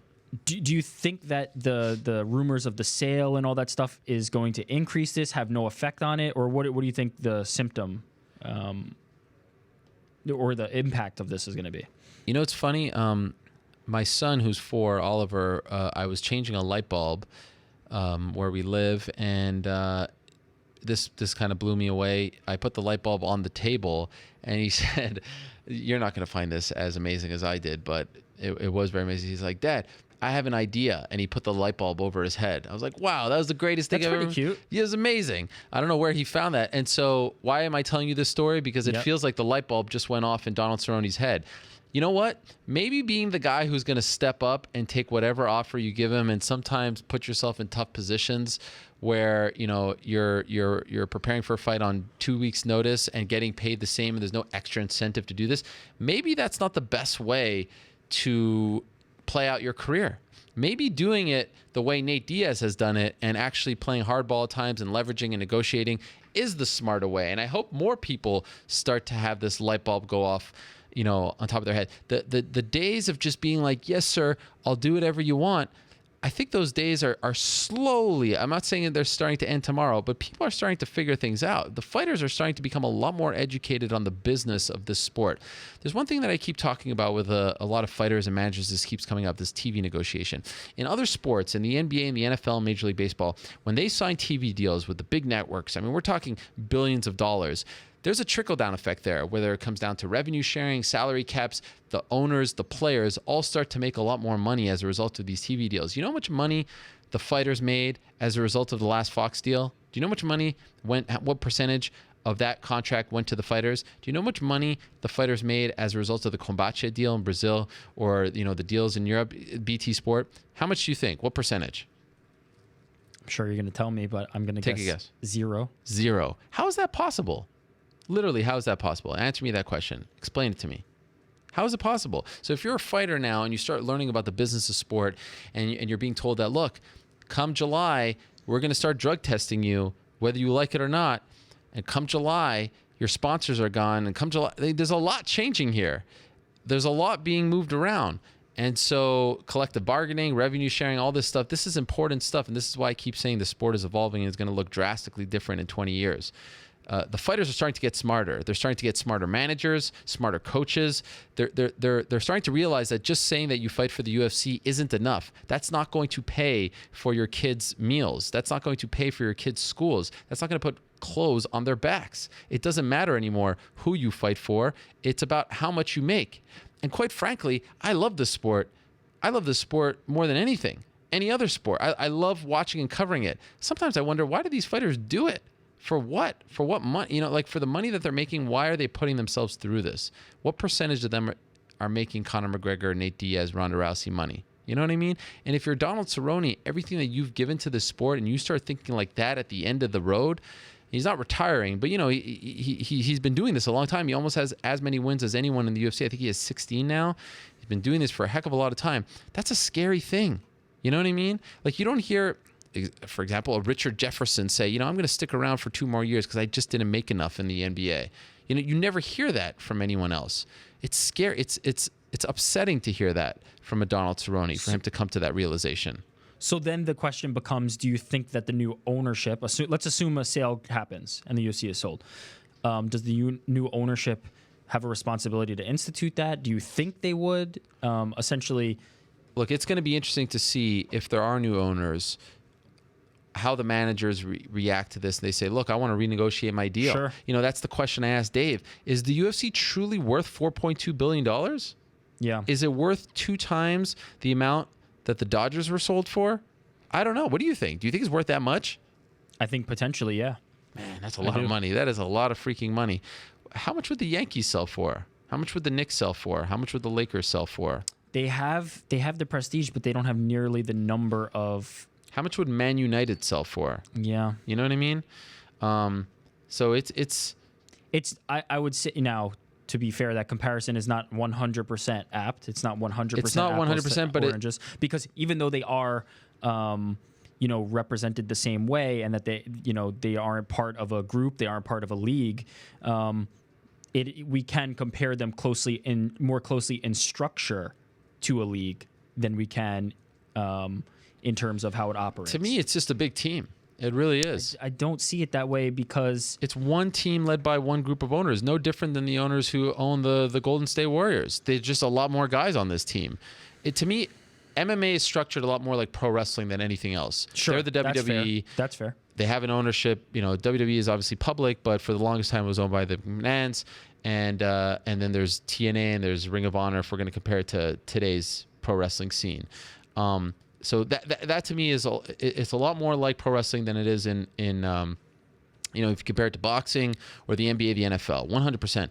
But if we're going to compare it to other sports, the UFC is closer to the Cowboys than they are to the NFL, right? I disagree. How? I think they're closer to the Cowboys. The NFL can't be sold. In terms of, yes, I think they're closer to the Cowboys in terms of how the finances are structured and how that works.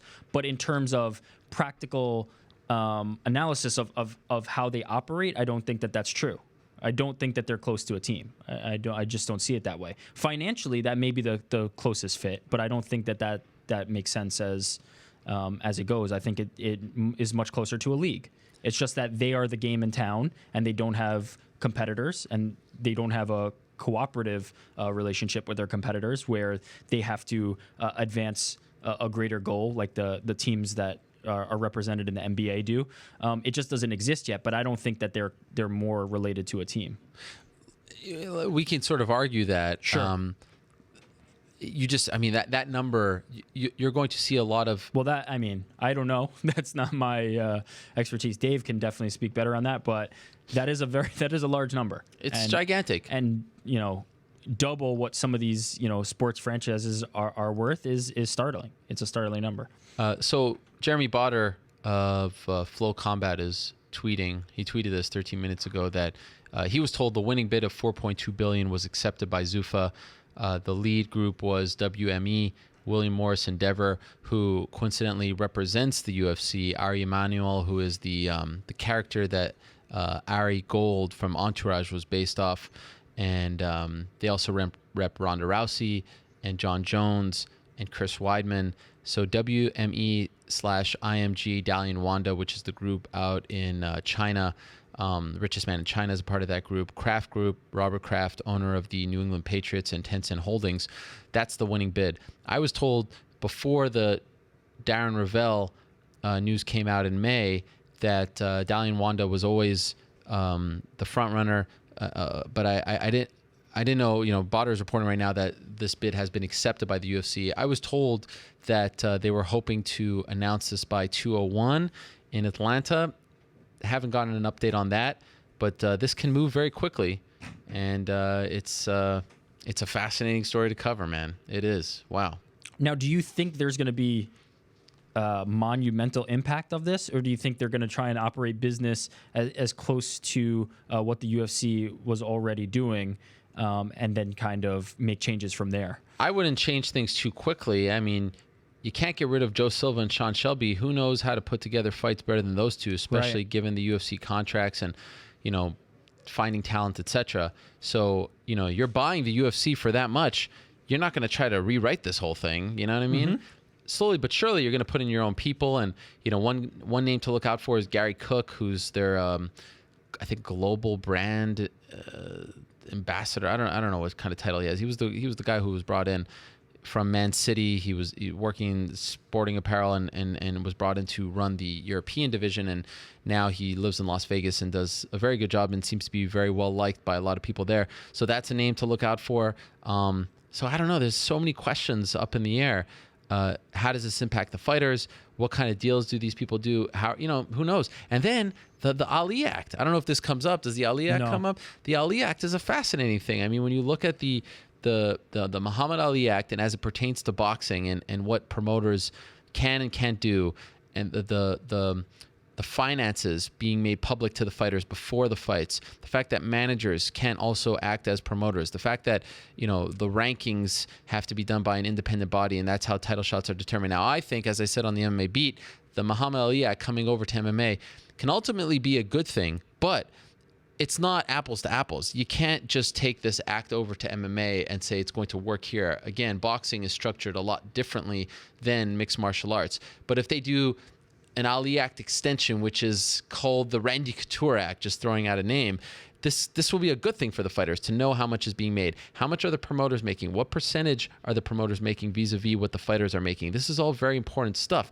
The ranking stuff, I don't know if that can really work. I do think it's bad that some managers act as promoters. We saw that, with the Ali Abdelaziz situation in World Series of Fighting, and thankfully for him, he has removed himself from that conflict of interest. But there's a lot that's going on there, and that momentum, and how does that affect the UFC in the future? And is that one of the reasons why the UFC is willing to sell now, the Fertittas are willing to sell now? Is the class action lawsuit one of the reasons why? Is Lorenzo's interest in the NFL a reason why? He's been open about that as well, as has Dana White. So, I mean, there's just so many questions out there that I can't wait to be answered, but I do feel like if there was ever a time to sell, this is a great time.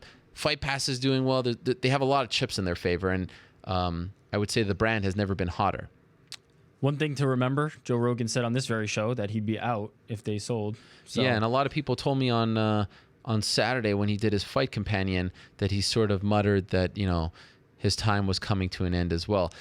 However, consider if Dana White stays, as has been reported, he's very good friends, if not best friends, with Dana White. Does that convince him to say? So who knows? And again, I do believe that the new owners would want to keep this looking relatively similar to what it has looked like, and he's a very big part of that machine. People would be devastated if he left. I know we're not doing our year-end awards, but is this the story of... Well, the story thus far has been, free agency and all those changes, but if the UFC is sold, man, what a year. Yeah. I mean, mind-blowing. Okay, Rory McDonald. Yes. Speaking of free agency. This is the question. How does this impact his free agency? That's a good question. I don't know if these things will happen, that quickly, and who knows if Rory needs to take a lot of time off. He broke his nose again. I don't think Rory fought a bad fight at all. No. I thought he came out in the first round showing some different things, went for the Imanari roll a couple times, which was like, whoa, wow. Well done. Just trying to throw the different things at Wonderboy. This was a super tough fight, and there was no doubt as to why they put this fight together. Rory says, I'm going to test the market. Let's give you the toughest fight. I mean, that makes sense from the UFC's perspective. I thought he fought a good fight. He went for the takedown a few times, was stuffed. Wonderboy fought an amazing fight. Wonderboy was just the better fighter that day. There's no doubt about that. Wonderboy is the number one contender in that division, and I would pick him against anyone in that division right now. I think he's going to be champion. So obviously he loses leverage. Do I still think that he is a draw in Canada, especially? Yes. It's a shame they're going to Vancouver and he probably isn't going to be on that card, but I still think he's a draw. I still think he's top 5 best welterweights in the world. I would still want him on my roster. Does Bellator value him the same way? I don't know, but again, you also have to remember this is a guy who's been fighting since he's been 16, broke his nose a few times now. Who knows what Rory? I mean, Rory McDonald strikes me as the kind of guy who says, like, you know what, I'm done with this. You know what I mean? And you never hear from him again. Like a Barry Sanders just walks off. He strikes me like that at times, but also he's very much about the competition, the sharpening his martial arts. He's very fundamental in that way, that he really sees this as an art that he has to perfect, and his pursuit of that is kind of like a noble thing. So I could see him walking away, but I don't think that's how it's going to work. I just think he's going to see what he's worth and land in a good spot and do well wherever he goes. I agree with you that he's a top 5 welterweight. Complete guess. This is a prediction. There's no insider knowledge here. My guess is that he just re-signs with the UFC. Sure. I think they make it right. They recognize his talents and his drawing power, but we'll see. I think people think that when somebody tests free agency, it automatically means that they're disgruntled and they have to run. They're on their way out the door. And more so than anything, I don't think that's the case. I think it's. But he did say on this show that he was a little frustrated by the lack of. Absolutely, but I don't think that it's as foregone a conclusion as people think when somebody says, "I want to see my worth." It's not always a I'm out the door type of situation. No. I could see him jumping ship completely. It would make sense, but I don't know if it'll happen that way. Again, it would have been a fascinating story to cover had he beaten Wonderboy Thompson and then just been like, show me the money. But exactly. So then if that's what we're saying, then it may have taken some kind of impact on his free agency. Oh, it 100% did. He doesn't command the same amount of money. And, I was thinking about this last night. Again, fighters, another reason why I give them a ton of credit for doing this, but why I don't understand why some of them do it. Think about the pressure that's on these guys. They sign a 4-fight contract, right? That contract could be cut at any point. Yeah. If they lose 2 in a row, what does the 4 fights really mean? What does the 8 fights really mean? That could be cut at any point. You go into free agency as an NBA, NFL, MLB player, it doesn't all rest on your last at-bat or your last game. But these guys were like, okay, Rory McDonald, you're going to test the market. Okay, go into this fight, beat the best guy in the world, second best guy in the world. If you win, you can ask for more money. If you're not going to win, then you're a bum and you got to ask for 1/3 the price. I mean, think about that kind of pressure. Look, I understand. Like Harrison Barnes had a horrible playoff. Year. Yeah, 100%. But that went over like a 2-month stretch where he was just sucking. This guy, Rory McDonald, going into this fight, he wins, he can ask for this much. He loses, he asks for this much. That's a lot of pressure. That's a ton of pressure. But, and we're not even talking about millions upon millions of dollars here, the reward is potentially greater as well. The negative, the downside to that is high, but so is the reward. If Rory McDonald comes out there, knocks out Stephen Wonderboy Thompson in the first round, gets himself, a whole lot of shine, he is going to probably be handsomely rewarded. So, I agree with you that that's a lot of pressure for one night, but I think that some guys would want that. Some guys would want to do that rather than have it play out over, the course of a season or whatever the case may be. Man, I don't envy them. There's a ton. Okay. Calm before the storm. There's a lot of UFC events coming up. 12 events in less than 3 months. How do you feel about that level of, of saturation? There's that many UFC cards, and how's the media going to do this when when all you guys have to cover all these events back to back to back? It's a great question. I was thinking about it. July 7, 8, 9 in Vegas. Fun.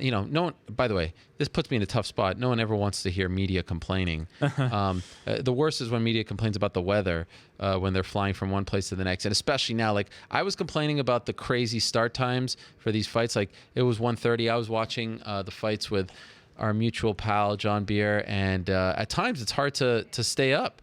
And this is 1:30 local time, 1:30 a.m. And it drives me nuts when people are like, "Oh, try watching the fights in Ireland, try watching them in England." No, this is a North American sporting event. You have to concede the fact that if this is happening in North America, it's going to happen at a weird time for you overseas. I mean, it can't accommodate all the time zones all over the world. But for a North American sporting event to cater to the West Coast is unlike any other sporting event in North America. It's not, none of them cater to the West Coast. Nope. Nothing ends at 1:30 a.m. Eastern time. So anyway, people don't like to hear that, and they're like, "Oh, you were crying for your credentials. You should just shut up." Fine. So now you're putting me in this tough spot. But July 7, 8, 9, that's going to be tiring. And then we got 23rd in Chicago, and then we got 30th in Atlanta, and then we got August 20th in Vegas 202, and then we got August 27th, Vancouver, and then we got September 10th. Those are just the ones that I'm going to. September 10th in Cleveland. Not to mention the other ones, South Dakota and Hamburg and all this stuff. I'm enjoying the time now, where I don't have to travel. I was bummed that I wasn't in Ottawa, though. Is this too much? I mean, it's no different than it has been in the last few years. I think less is more. Look, part of the feelings that I feel now, like I'm a big basketball fan, right? I'm like, man, there's no more basketball. I'm going to miss it. I've been watching it every night for the last few months. I'm going to miss this. And then September comes around, training camp, and October comes around, preseason. Come November, and the Knicks are out of it. Yeah, I can't wait for basketball. This is the greatest thing ever. I'm so excited. Distance makes the heart grow fonder. Yeah, you have to miss it, and they don't let us miss them. And I think, look, we've got 2 weeks off now. 200. That's going to feel like an eternity. They have 2 weeks now to promote 200, essentially, right? Yeah. If you eliminate the 2 events before it, that's good. Could you imagine what 2 months would be before 200? Yeah. Insane. What else we got? We're going to be joined by George St-Pierre, by the way, in 8 minutes. So stay tuned for that. What's next for Nick Diaz? Suspension ends in just over a month. I'm not sure if that's accurate. Is that accurate? Yes, it ends in mid-July, like around July 20th. No, it ends. That's Chael Sonnen's. His ends right after UFC 201, like July 31st or August 1st.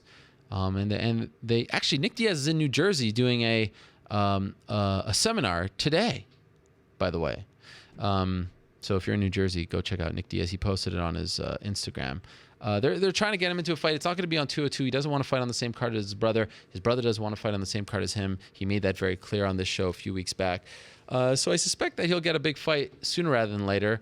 But no real word as to what it is. By the way, I reported before the show that Cody Garbrandt is going to be fighting Takeya Mizugaki, or at least that's in the works for 202. I'm surprised a little bit that he's not fighting in Ohio. He wanted to fight on the Cleveland card. He's an Ohio guy. But this is a very big stage. Will be seen by a lot of people. Almeida's a step up from Mizugaki, in my opinion. But it does make for a fun fight. I'm disappointed it's not the Caraway fight. I don't know why it's not the Caraway fight.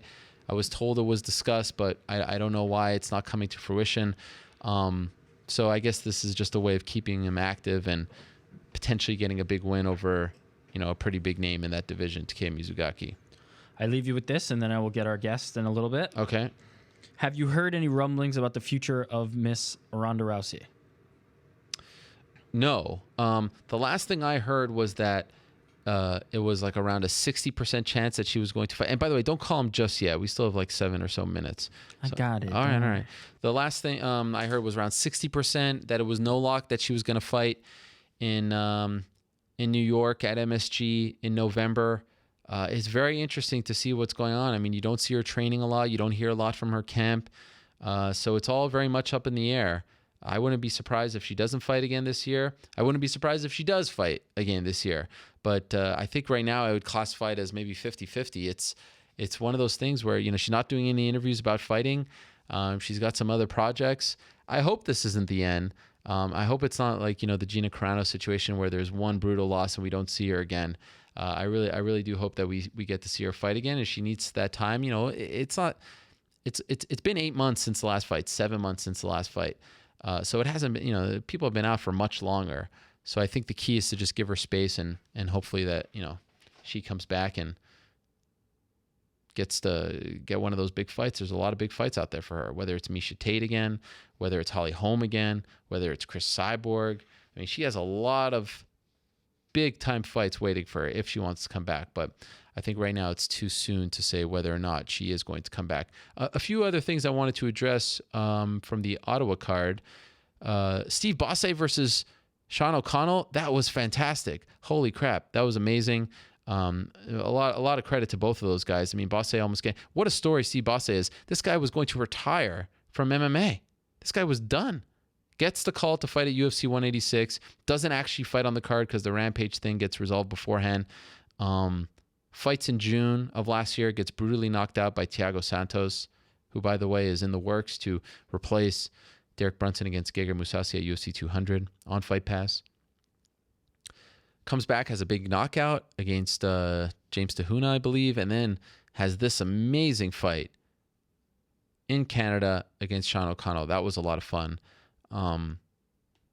Cerrone versus Matt Brown was a fight that a lot of people were talking about at 170. Hey, maybe even Cerrone versus Nick Diaz at 170.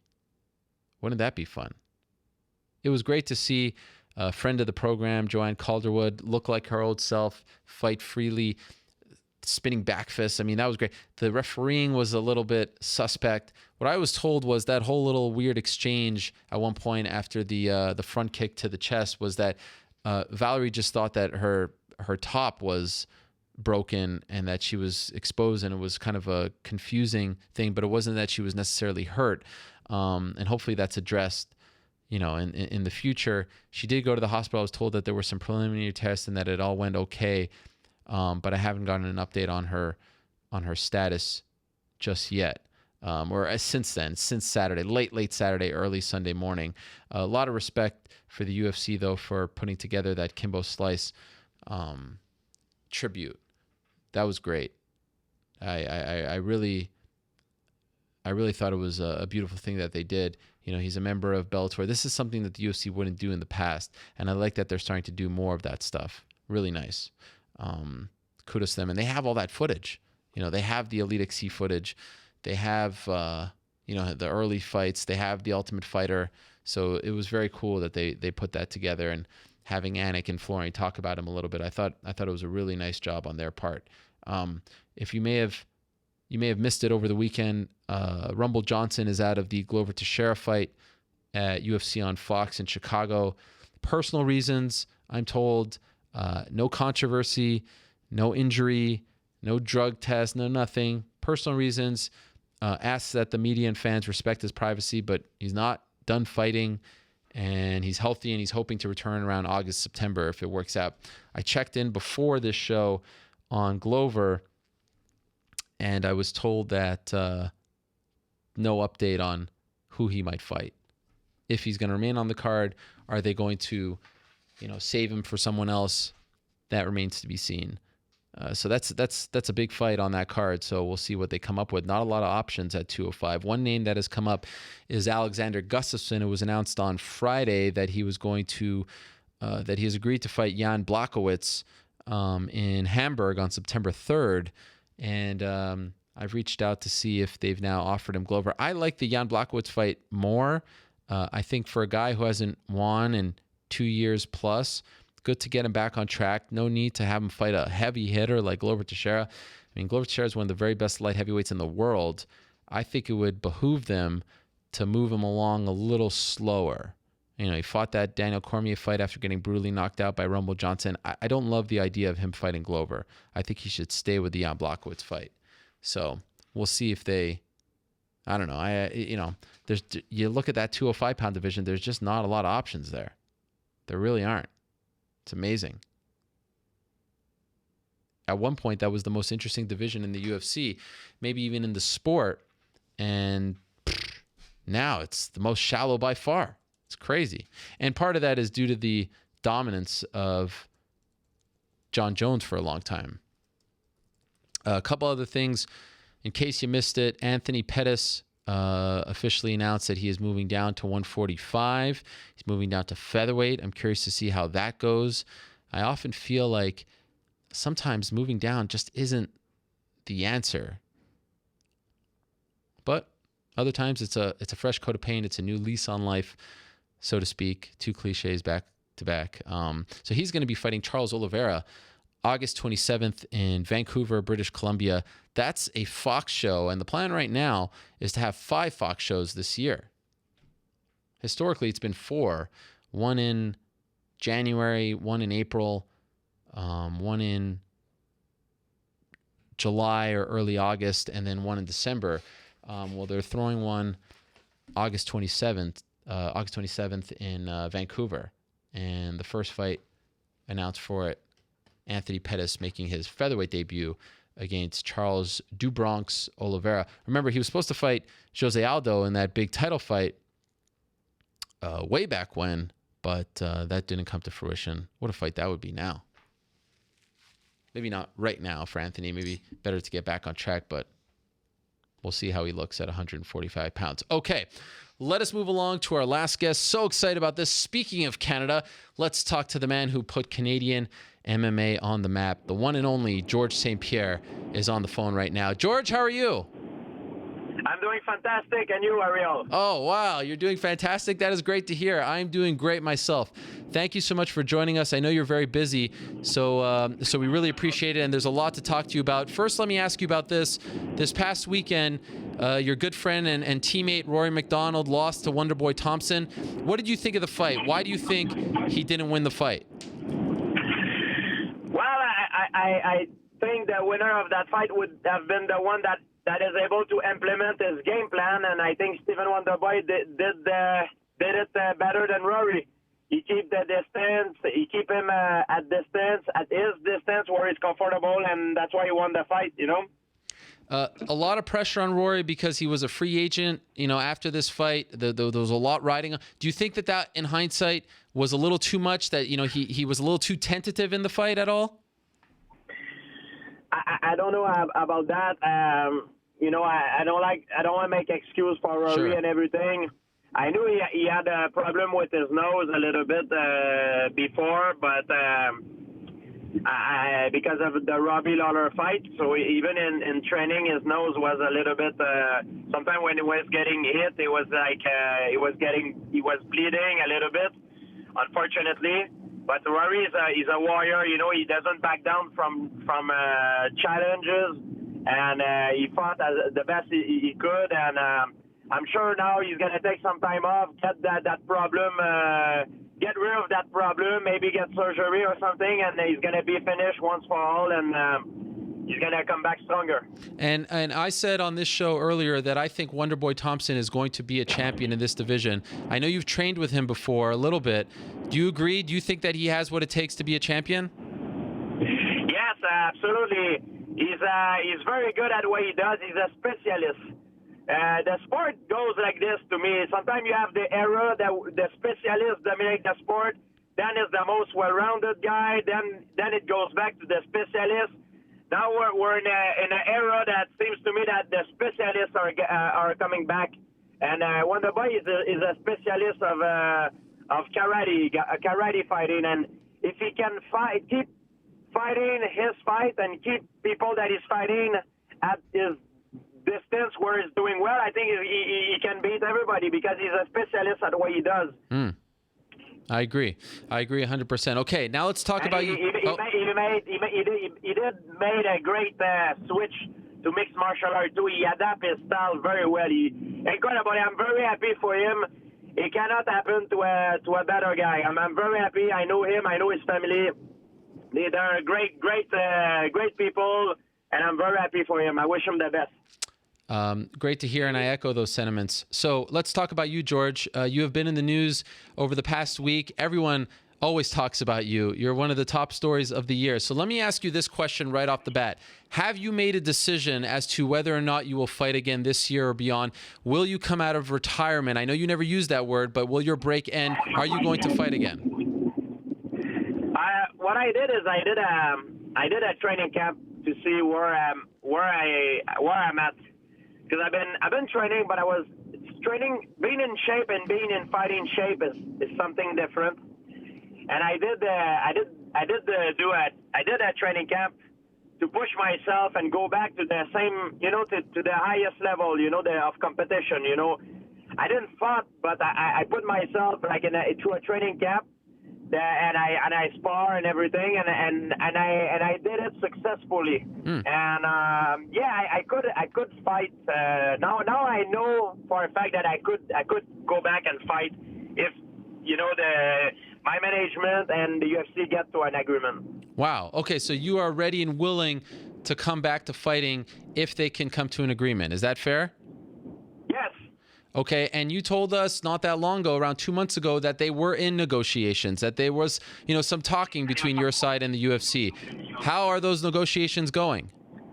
Yeah, they were talking, and now I told them that I had to do a training camp. I had a little, not injury, but little things that was bothering me physically. I got over it. Then I did my training camp. Now I'm back. And we were waiting because, a lot of things was going on. Rory is fighting, and there is a rumor that they're going to sell and stuff like that. So we were a little bit waiting a little bit to see what was going on, and in the meantime to see before we talk to them again. So is it fair to also say that you want to come back, that you want them to come to a deal, you want to resume your career? Is that fair to say? Yeah, I always said that I would come back for something big, something that give me the chill. You know what I mean? Something that make me excited. You know what I mean? Mm-hmm.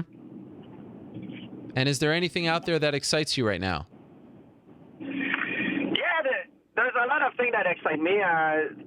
It's, it goes by phase, MMA. Sometimes you have guys that are successful. Sometimes you have guys that it's a up and down. You know what I mean? And I heard Michael Bisping, who I know that's what you probably refer to. He says I contact his camp. We never contact his camp. What happened is John Danar, one of my trainer, he's a big fan of Michael Bisping, and I am a big fan of Michael Bisping, by the way. He made a post on Facebook praising Michael Bisping, and I think that it creates a buzz and confusion as a lot.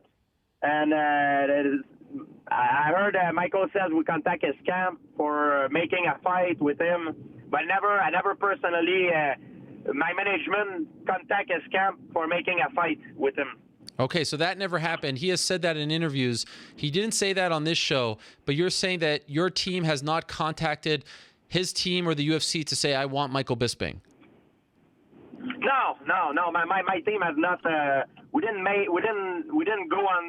No, we did not. I didn't. None of my agents went and contact Michael Bisping for making a fight. You know. Okay. Because I haven't talked to UFC about fighting yet. Michael Bisping was on this show last week. I asked him about that John Danaher post. I asked him about fighting you, and this is what he said. I want to play you the clip and then get your response, okay? All right, here it is. Here's Michael Bisping last week on the show.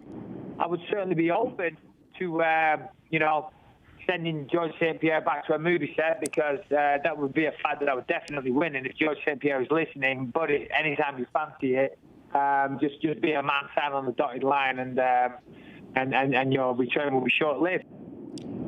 So that's what he said. Be a man, sign on the dotted line. Your return would be short-lived. Is this the fight that you want, George? Look, Ariel, there's two things that I'm very proud of. Yes. There's my title, my welterweight title that I won. And there's another record that I hold for the most win in UFC history. And now I have someone who's challenging me for it, is Michael Bisping. But I do not believe he would have, if I fight him, he would have sent me back to a movie set. Yes, he's bigger than me, but I believe I got more skill, more athleticism, and a higher fighting IQ than he does. And the world doesn't turn around me.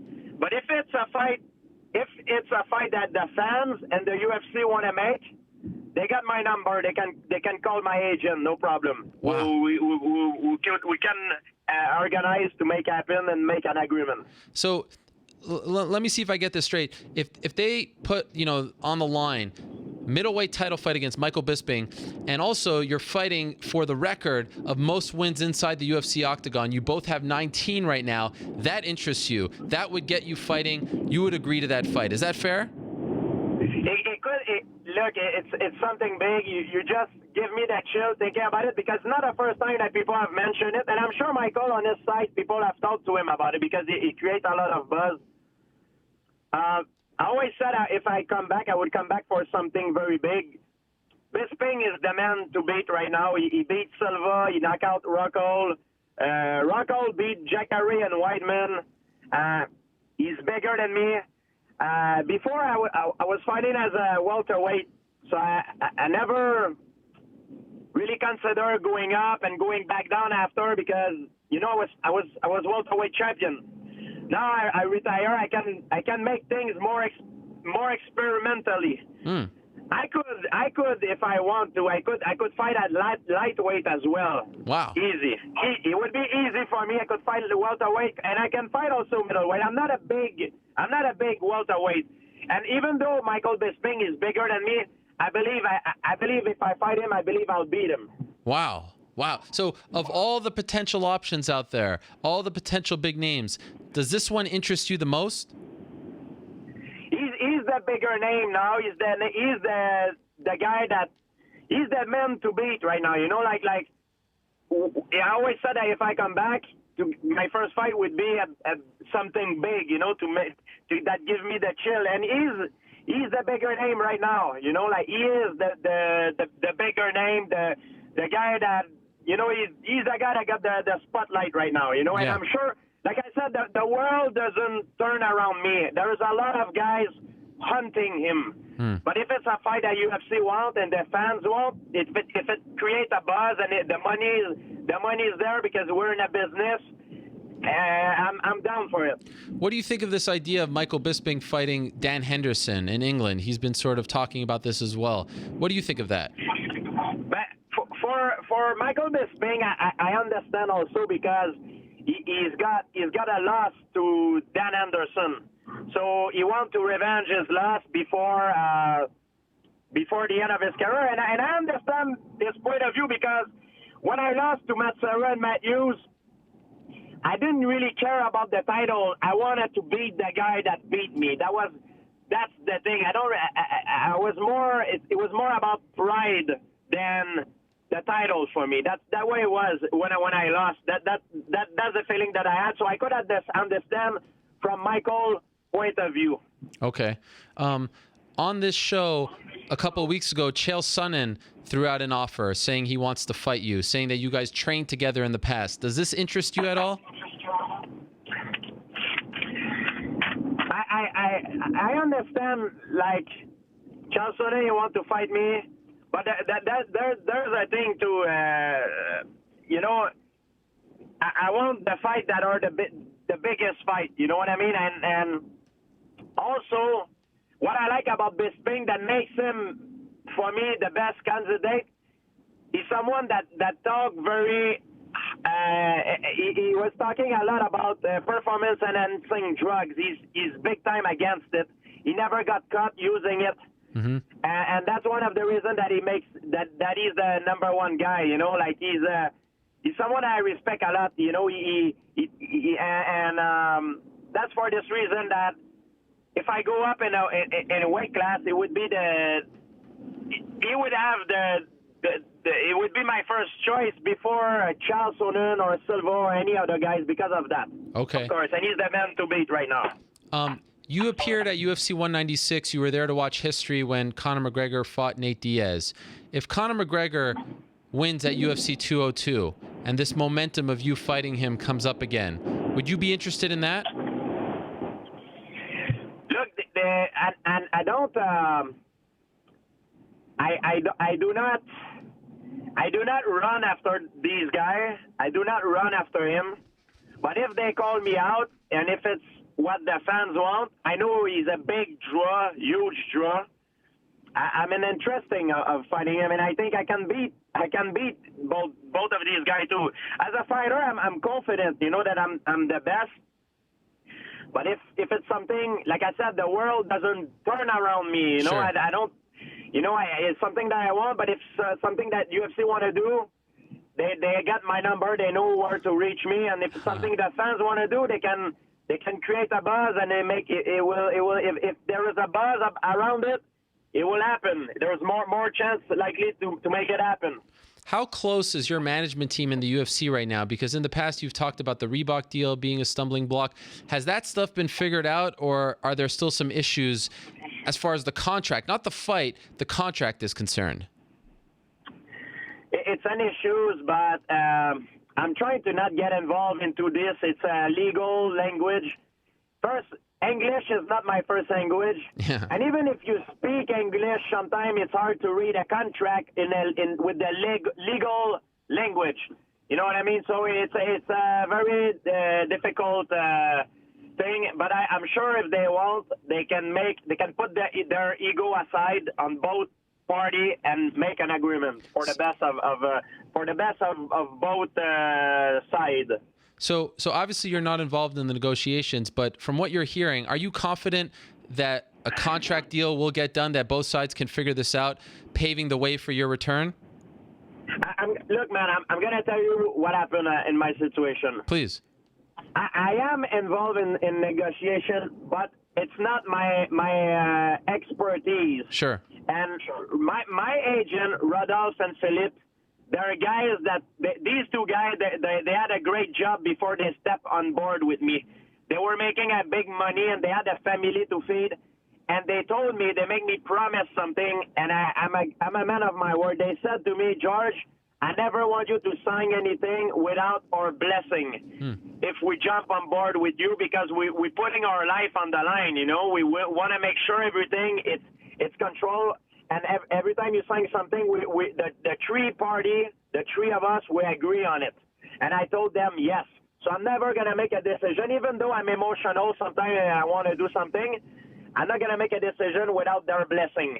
So these guys are the brain in terms of business. I'm the fighter. You know, that's their area of expertise, and I trust them very much. That seems like a very healthy arrangement, a healthy partnership between a client and his manager. So I think that's how it should be done, Ariel. Sure. The problem with a lot of guys that complain they don't get paid enough, it's because they're ready to sign anything. they got caught with their emotion and they sign anything. They're gonna fight for peanuts. You don't want to do that. If you do that, you penalize the other guy that want to get paid more. Why they would pay some guys more money if they can get another guy for almost for free? You know what I mean? Sure. As fighters, I think they should be more aware of this. It's important. Absolutely. So when you walked away, when you gave up your title, you said you didn't know if you'll fight again. You never said the word retirement, but you always were telling us in interviews you haven't decided yet. Is it fair to say that you've decided that you are ready to keep fighting, you want to keep fighting? Now we have to figure out all the other stuff? Exactly. That's what I'm saying. I'm ready. I'm an emotional guy, you know, like even my agent, even before I come on the show today, they brief me. They say, don't say this, don't say this. You know, like they brief me. They say, we're in negotiation, remember, blah, blah, blah. I'm like, yeah, don't worry, I'm not a kid, but I'm an emotional guy. Sure. And when I get emotional, sometimes I say things that are not necessarily in the best of my interests. And I try to not going off board with that. Fair. Yeah, well, I think a lot of people appreciate that emotion and that honesty. Certainly I do. The only thing is I love my sport, and I still feel I'm at my best right now, and the clock is running. I'm not getting any younger. I'm in my peak of my career, and if there is a shot, there's another goal, another run.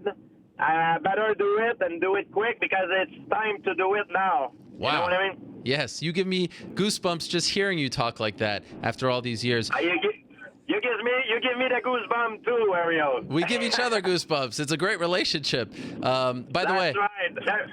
There's two things that excite me in life. You see, the woman and the violence of the octagon. So now you give me the one on with the octagon. Wait a second. Last time on the show, you said there were 3 things that excite you: women, violence of the octagon, and dinosaurs. What happened to the dinosaurs? Are they extinct? No, the dinosaurs. You took that line from the YouTube video they did on me. They make fun of me. So. Wait, you said that. The dinosaurs excite me, but not at the same level as that. What's first, by the way? Is it the violence of the octagon or the women? What comes first? It depends on what mood I am. Depending on which mood I am. Now I'm talking to you, I would say the violence first. Oh, wow. That is amazing. Now, are you hoping it's 2016? Are you hoping that it's this year that it goes down, that your return happens? Yeah, I really do hope so. But, you know, like I said, there's a lot of...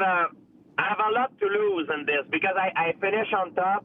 I finish as champion. And that's the way everybody would like to leave the sport on top, healthy and wealthy, and I did it. Wow. If I go back, it needs to be for something big. At least for my first fight, it needs to be for something big, and then it's got to give me the swing, the momentum to do it again and again and again, you know, for another run, you know. So will depend what's going to happen. But I have a lot to lose. But the thing is also, the reason why it make me thinking of coming back is I don't want to end up at 80 years old and telling myself, oh, I should have done this, I should have done that, because all the thing I regret in my life the most, it's not the thing that I have done, it's the thing that I have not done, the thing that I regret the most. So I don't want to end up when I'm too old and say, oh, I should have done it, I was in great shape, my timing was impeccable, and I didn't do it. So I will die with regret. And I know we're running out of time, but I just want to ask you, because you have committed to this mentally, will you be genuinely disappointed if this doesn't come together, if you don't get to fight again? I will be disappointed, but you know what I mean? I made a deal with my agent. I made an agreement with my boat agent, and I'm a man of my word. Life doesn't go the way you want, and you know what I mean? And that's the way it is. You know what I mean? I'm a man of my word, and I will respect these words. And what about the welterweight title? Do you want to try to get that back, or are you more interested in the middleweight because it's a new challenge, it's a new chapter, etc.?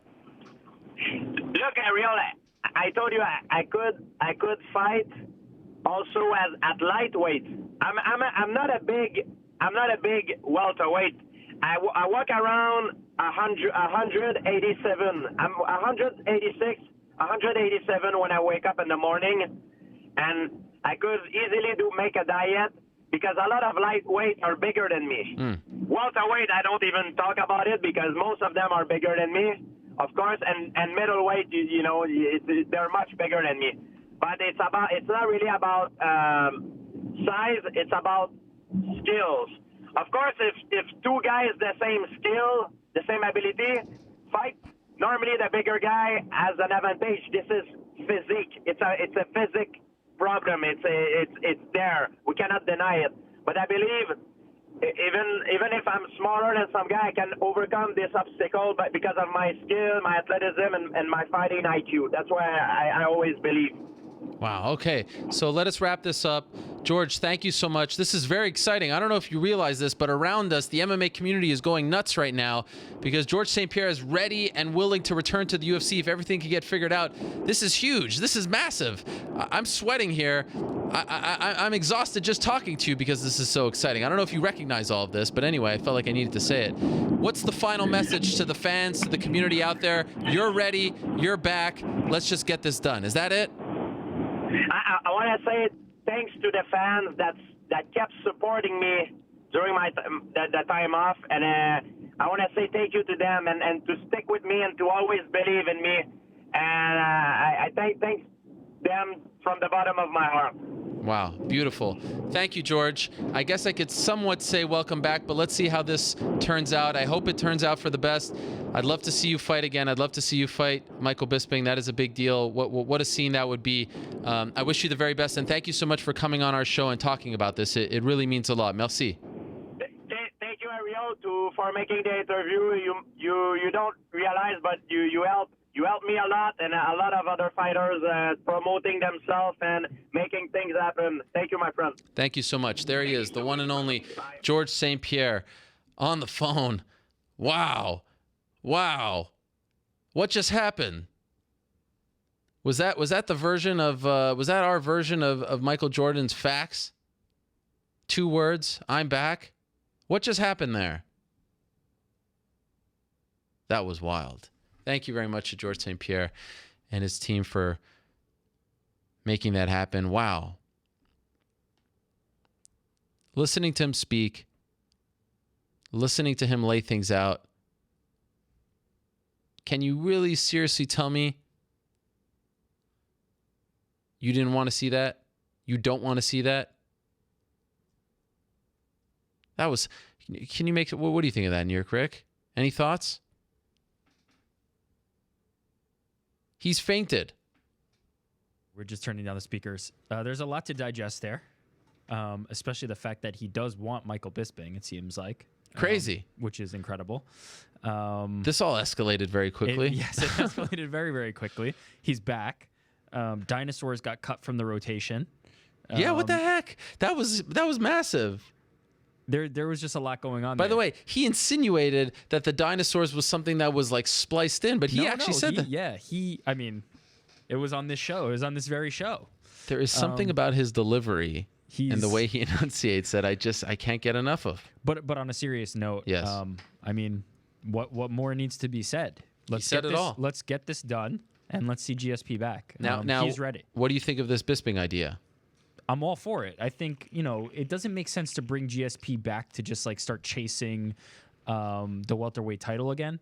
Give him a fight that really has promotion behind it that makes sense. And nobody talks up a fight better than Michael Bisping. They've both been with the UFC so long. I think this could be a perfect fight for him. That said, I obviously wouldn't scoff at an Anderson Silva fight. There's a lot of fights that I think are in that territory for GSP, but Michael Bisping is one of them for sure now that he has the belt. Yeah, that is big. I mean, look, there's something to be said for skipping the line, for staying your weight class. This is a guy who you can make a very strong case. To me, it's John Jones and it's him. That's just my opinion as far as the greatest ever. And you can make a strong argument for one over the other. 1, 2, whatever. And Anderson Silva in that mix somewhere. He's in that mix. But for me, I'm talking about the top 2. That's my top 2. Yep, that's fair. Him coming back is a big deal. Him fighting for, let's not forget, there's only 2 men in the history of this sport or at least this organization, who have held belts in 2 different weight classes. Yeah. You know what I mean? That's a big deal in its own right. And it hasn't been done in a very long time. And Randy Couture and BJ Penn, those are the only ones. And I think it hasn't been done, whether it's fair or unfair, it hasn't been done by somebody with George's legacy. I love BJ Penn. He's my favorite fighter. But he has losses in his career because of his willingness to go outside his weight class and fight that way. Same thing with Randy Couture. Fought at different weight classes, didn't really have a place where he established himself and stayed in one weight class. GSP is a 170er and has been. This would be the first time somebody with this resume is going after a title in that division, or at least if he was able to pull it off successfully doing that. It's a big deal. It is a very big deal if that's what materializes. Look, with all due respect to Dan Henderson, and that fight makes a lot of sense. As a title fight, it just feels a little strange to me. And I know there will be some who say, Jacare and Luke and Chris, they all deserve it as well. They all have a legitimate... Oh, Yoel Romero, we can't forget about him. He beat Jacare.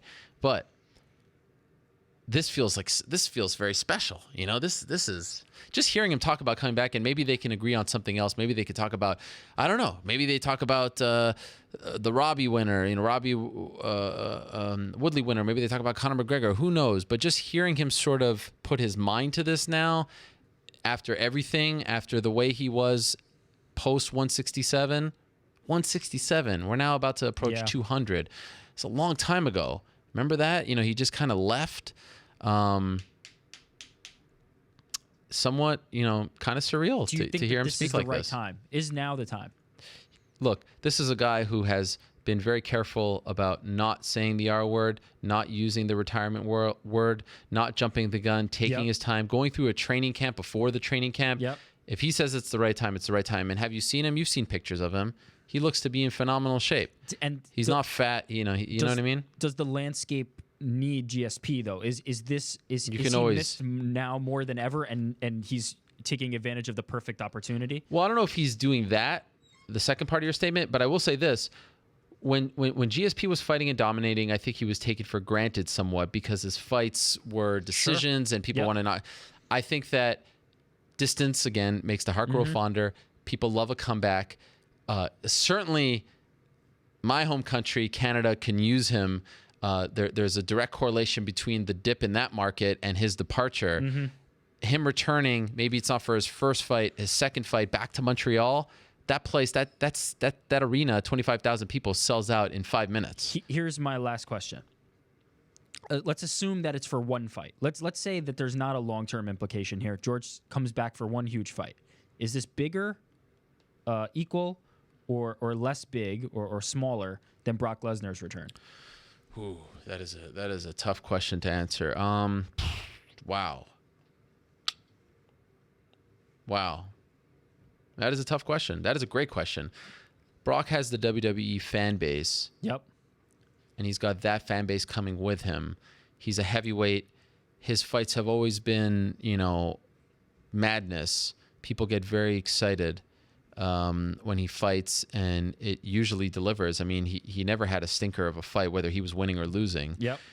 So, and Brock being on 200 helps him. I don't know. I guess I would have to probably side with Brock on that one because he comes with that fan base and he looks like a genetic freak. But GSP's not that far off. Given who he is in the sport, given his legacy, given his resume, given his standing in the sport, I want to see if George St-Pierre can come back and be the best in the game right off the bat. I think that's the big difference there is that it's probably not going to be one fight for GSP. He probably wants to come back and really make a go of it. And but for all the reasons you said, I think Brock's one event impact is humongous. But George coming back is going to be a long-term thing. I'm assuming, and it'll have a big impact. Brock returning is the circus. You know what I mean? Yeah. GSP returning is like seeing the best ever come back, or one of the best ever come back, and seeing if he, because part of the story there for Brock, part of the story, it's Jordan. Yeah, for Brock, the story isn't can he be the best heavyweight ever. It's can he survive Mark Hunt given this layoff. With GSP, the story is can he get back to who he once was, and now try to make history by A, having the most wins, but B, being only the third man to hold a belt in 2 different weight classes. That's nuts in its own right. And now we're assuming this is the Michael Bisping fight. I mean, he very well may come back and do something else, but that would be. That seems to be what he wants. Clearly, I mean, I think he made that pretty damn clear. What he wants. Freaking wild. I know Michael Bisping is on a media tour right now in England doing his thing, but here, are we going to get a minimized version because of the fact that they both respect each other? No, you saw Bisping in that interview. You heard him say that he would send him back, and then you see GSP laugh. He's like, "Oh, no, you didn't." Know what I swear to God, I got transported back to what was it after Game 4? They asked about Klay Thompson calling LeBron a soft or something, and he just laughed. He just laughed right in their faces. It reminded me of the exact same thing. But yeah, I mean, I don't even know what to say. I've said enough. Wow. The king is back. The king of Canadian MMA, one of the greatest of all time, says on this program that he is ready and willing. Let's figure this out. The worst thing that could happen is if some contract negotiation goes awry and they can't figure this out. Like everything else is in place, everyone's on board, and they can't bring him back. I mean, I have a hard time believing that happens because when there's a will, there's a way. But just the fact that we got over this hurdle of whether or not he will ever fight again, because there was a chance he wasn't going to fight again, is pretty damn massive.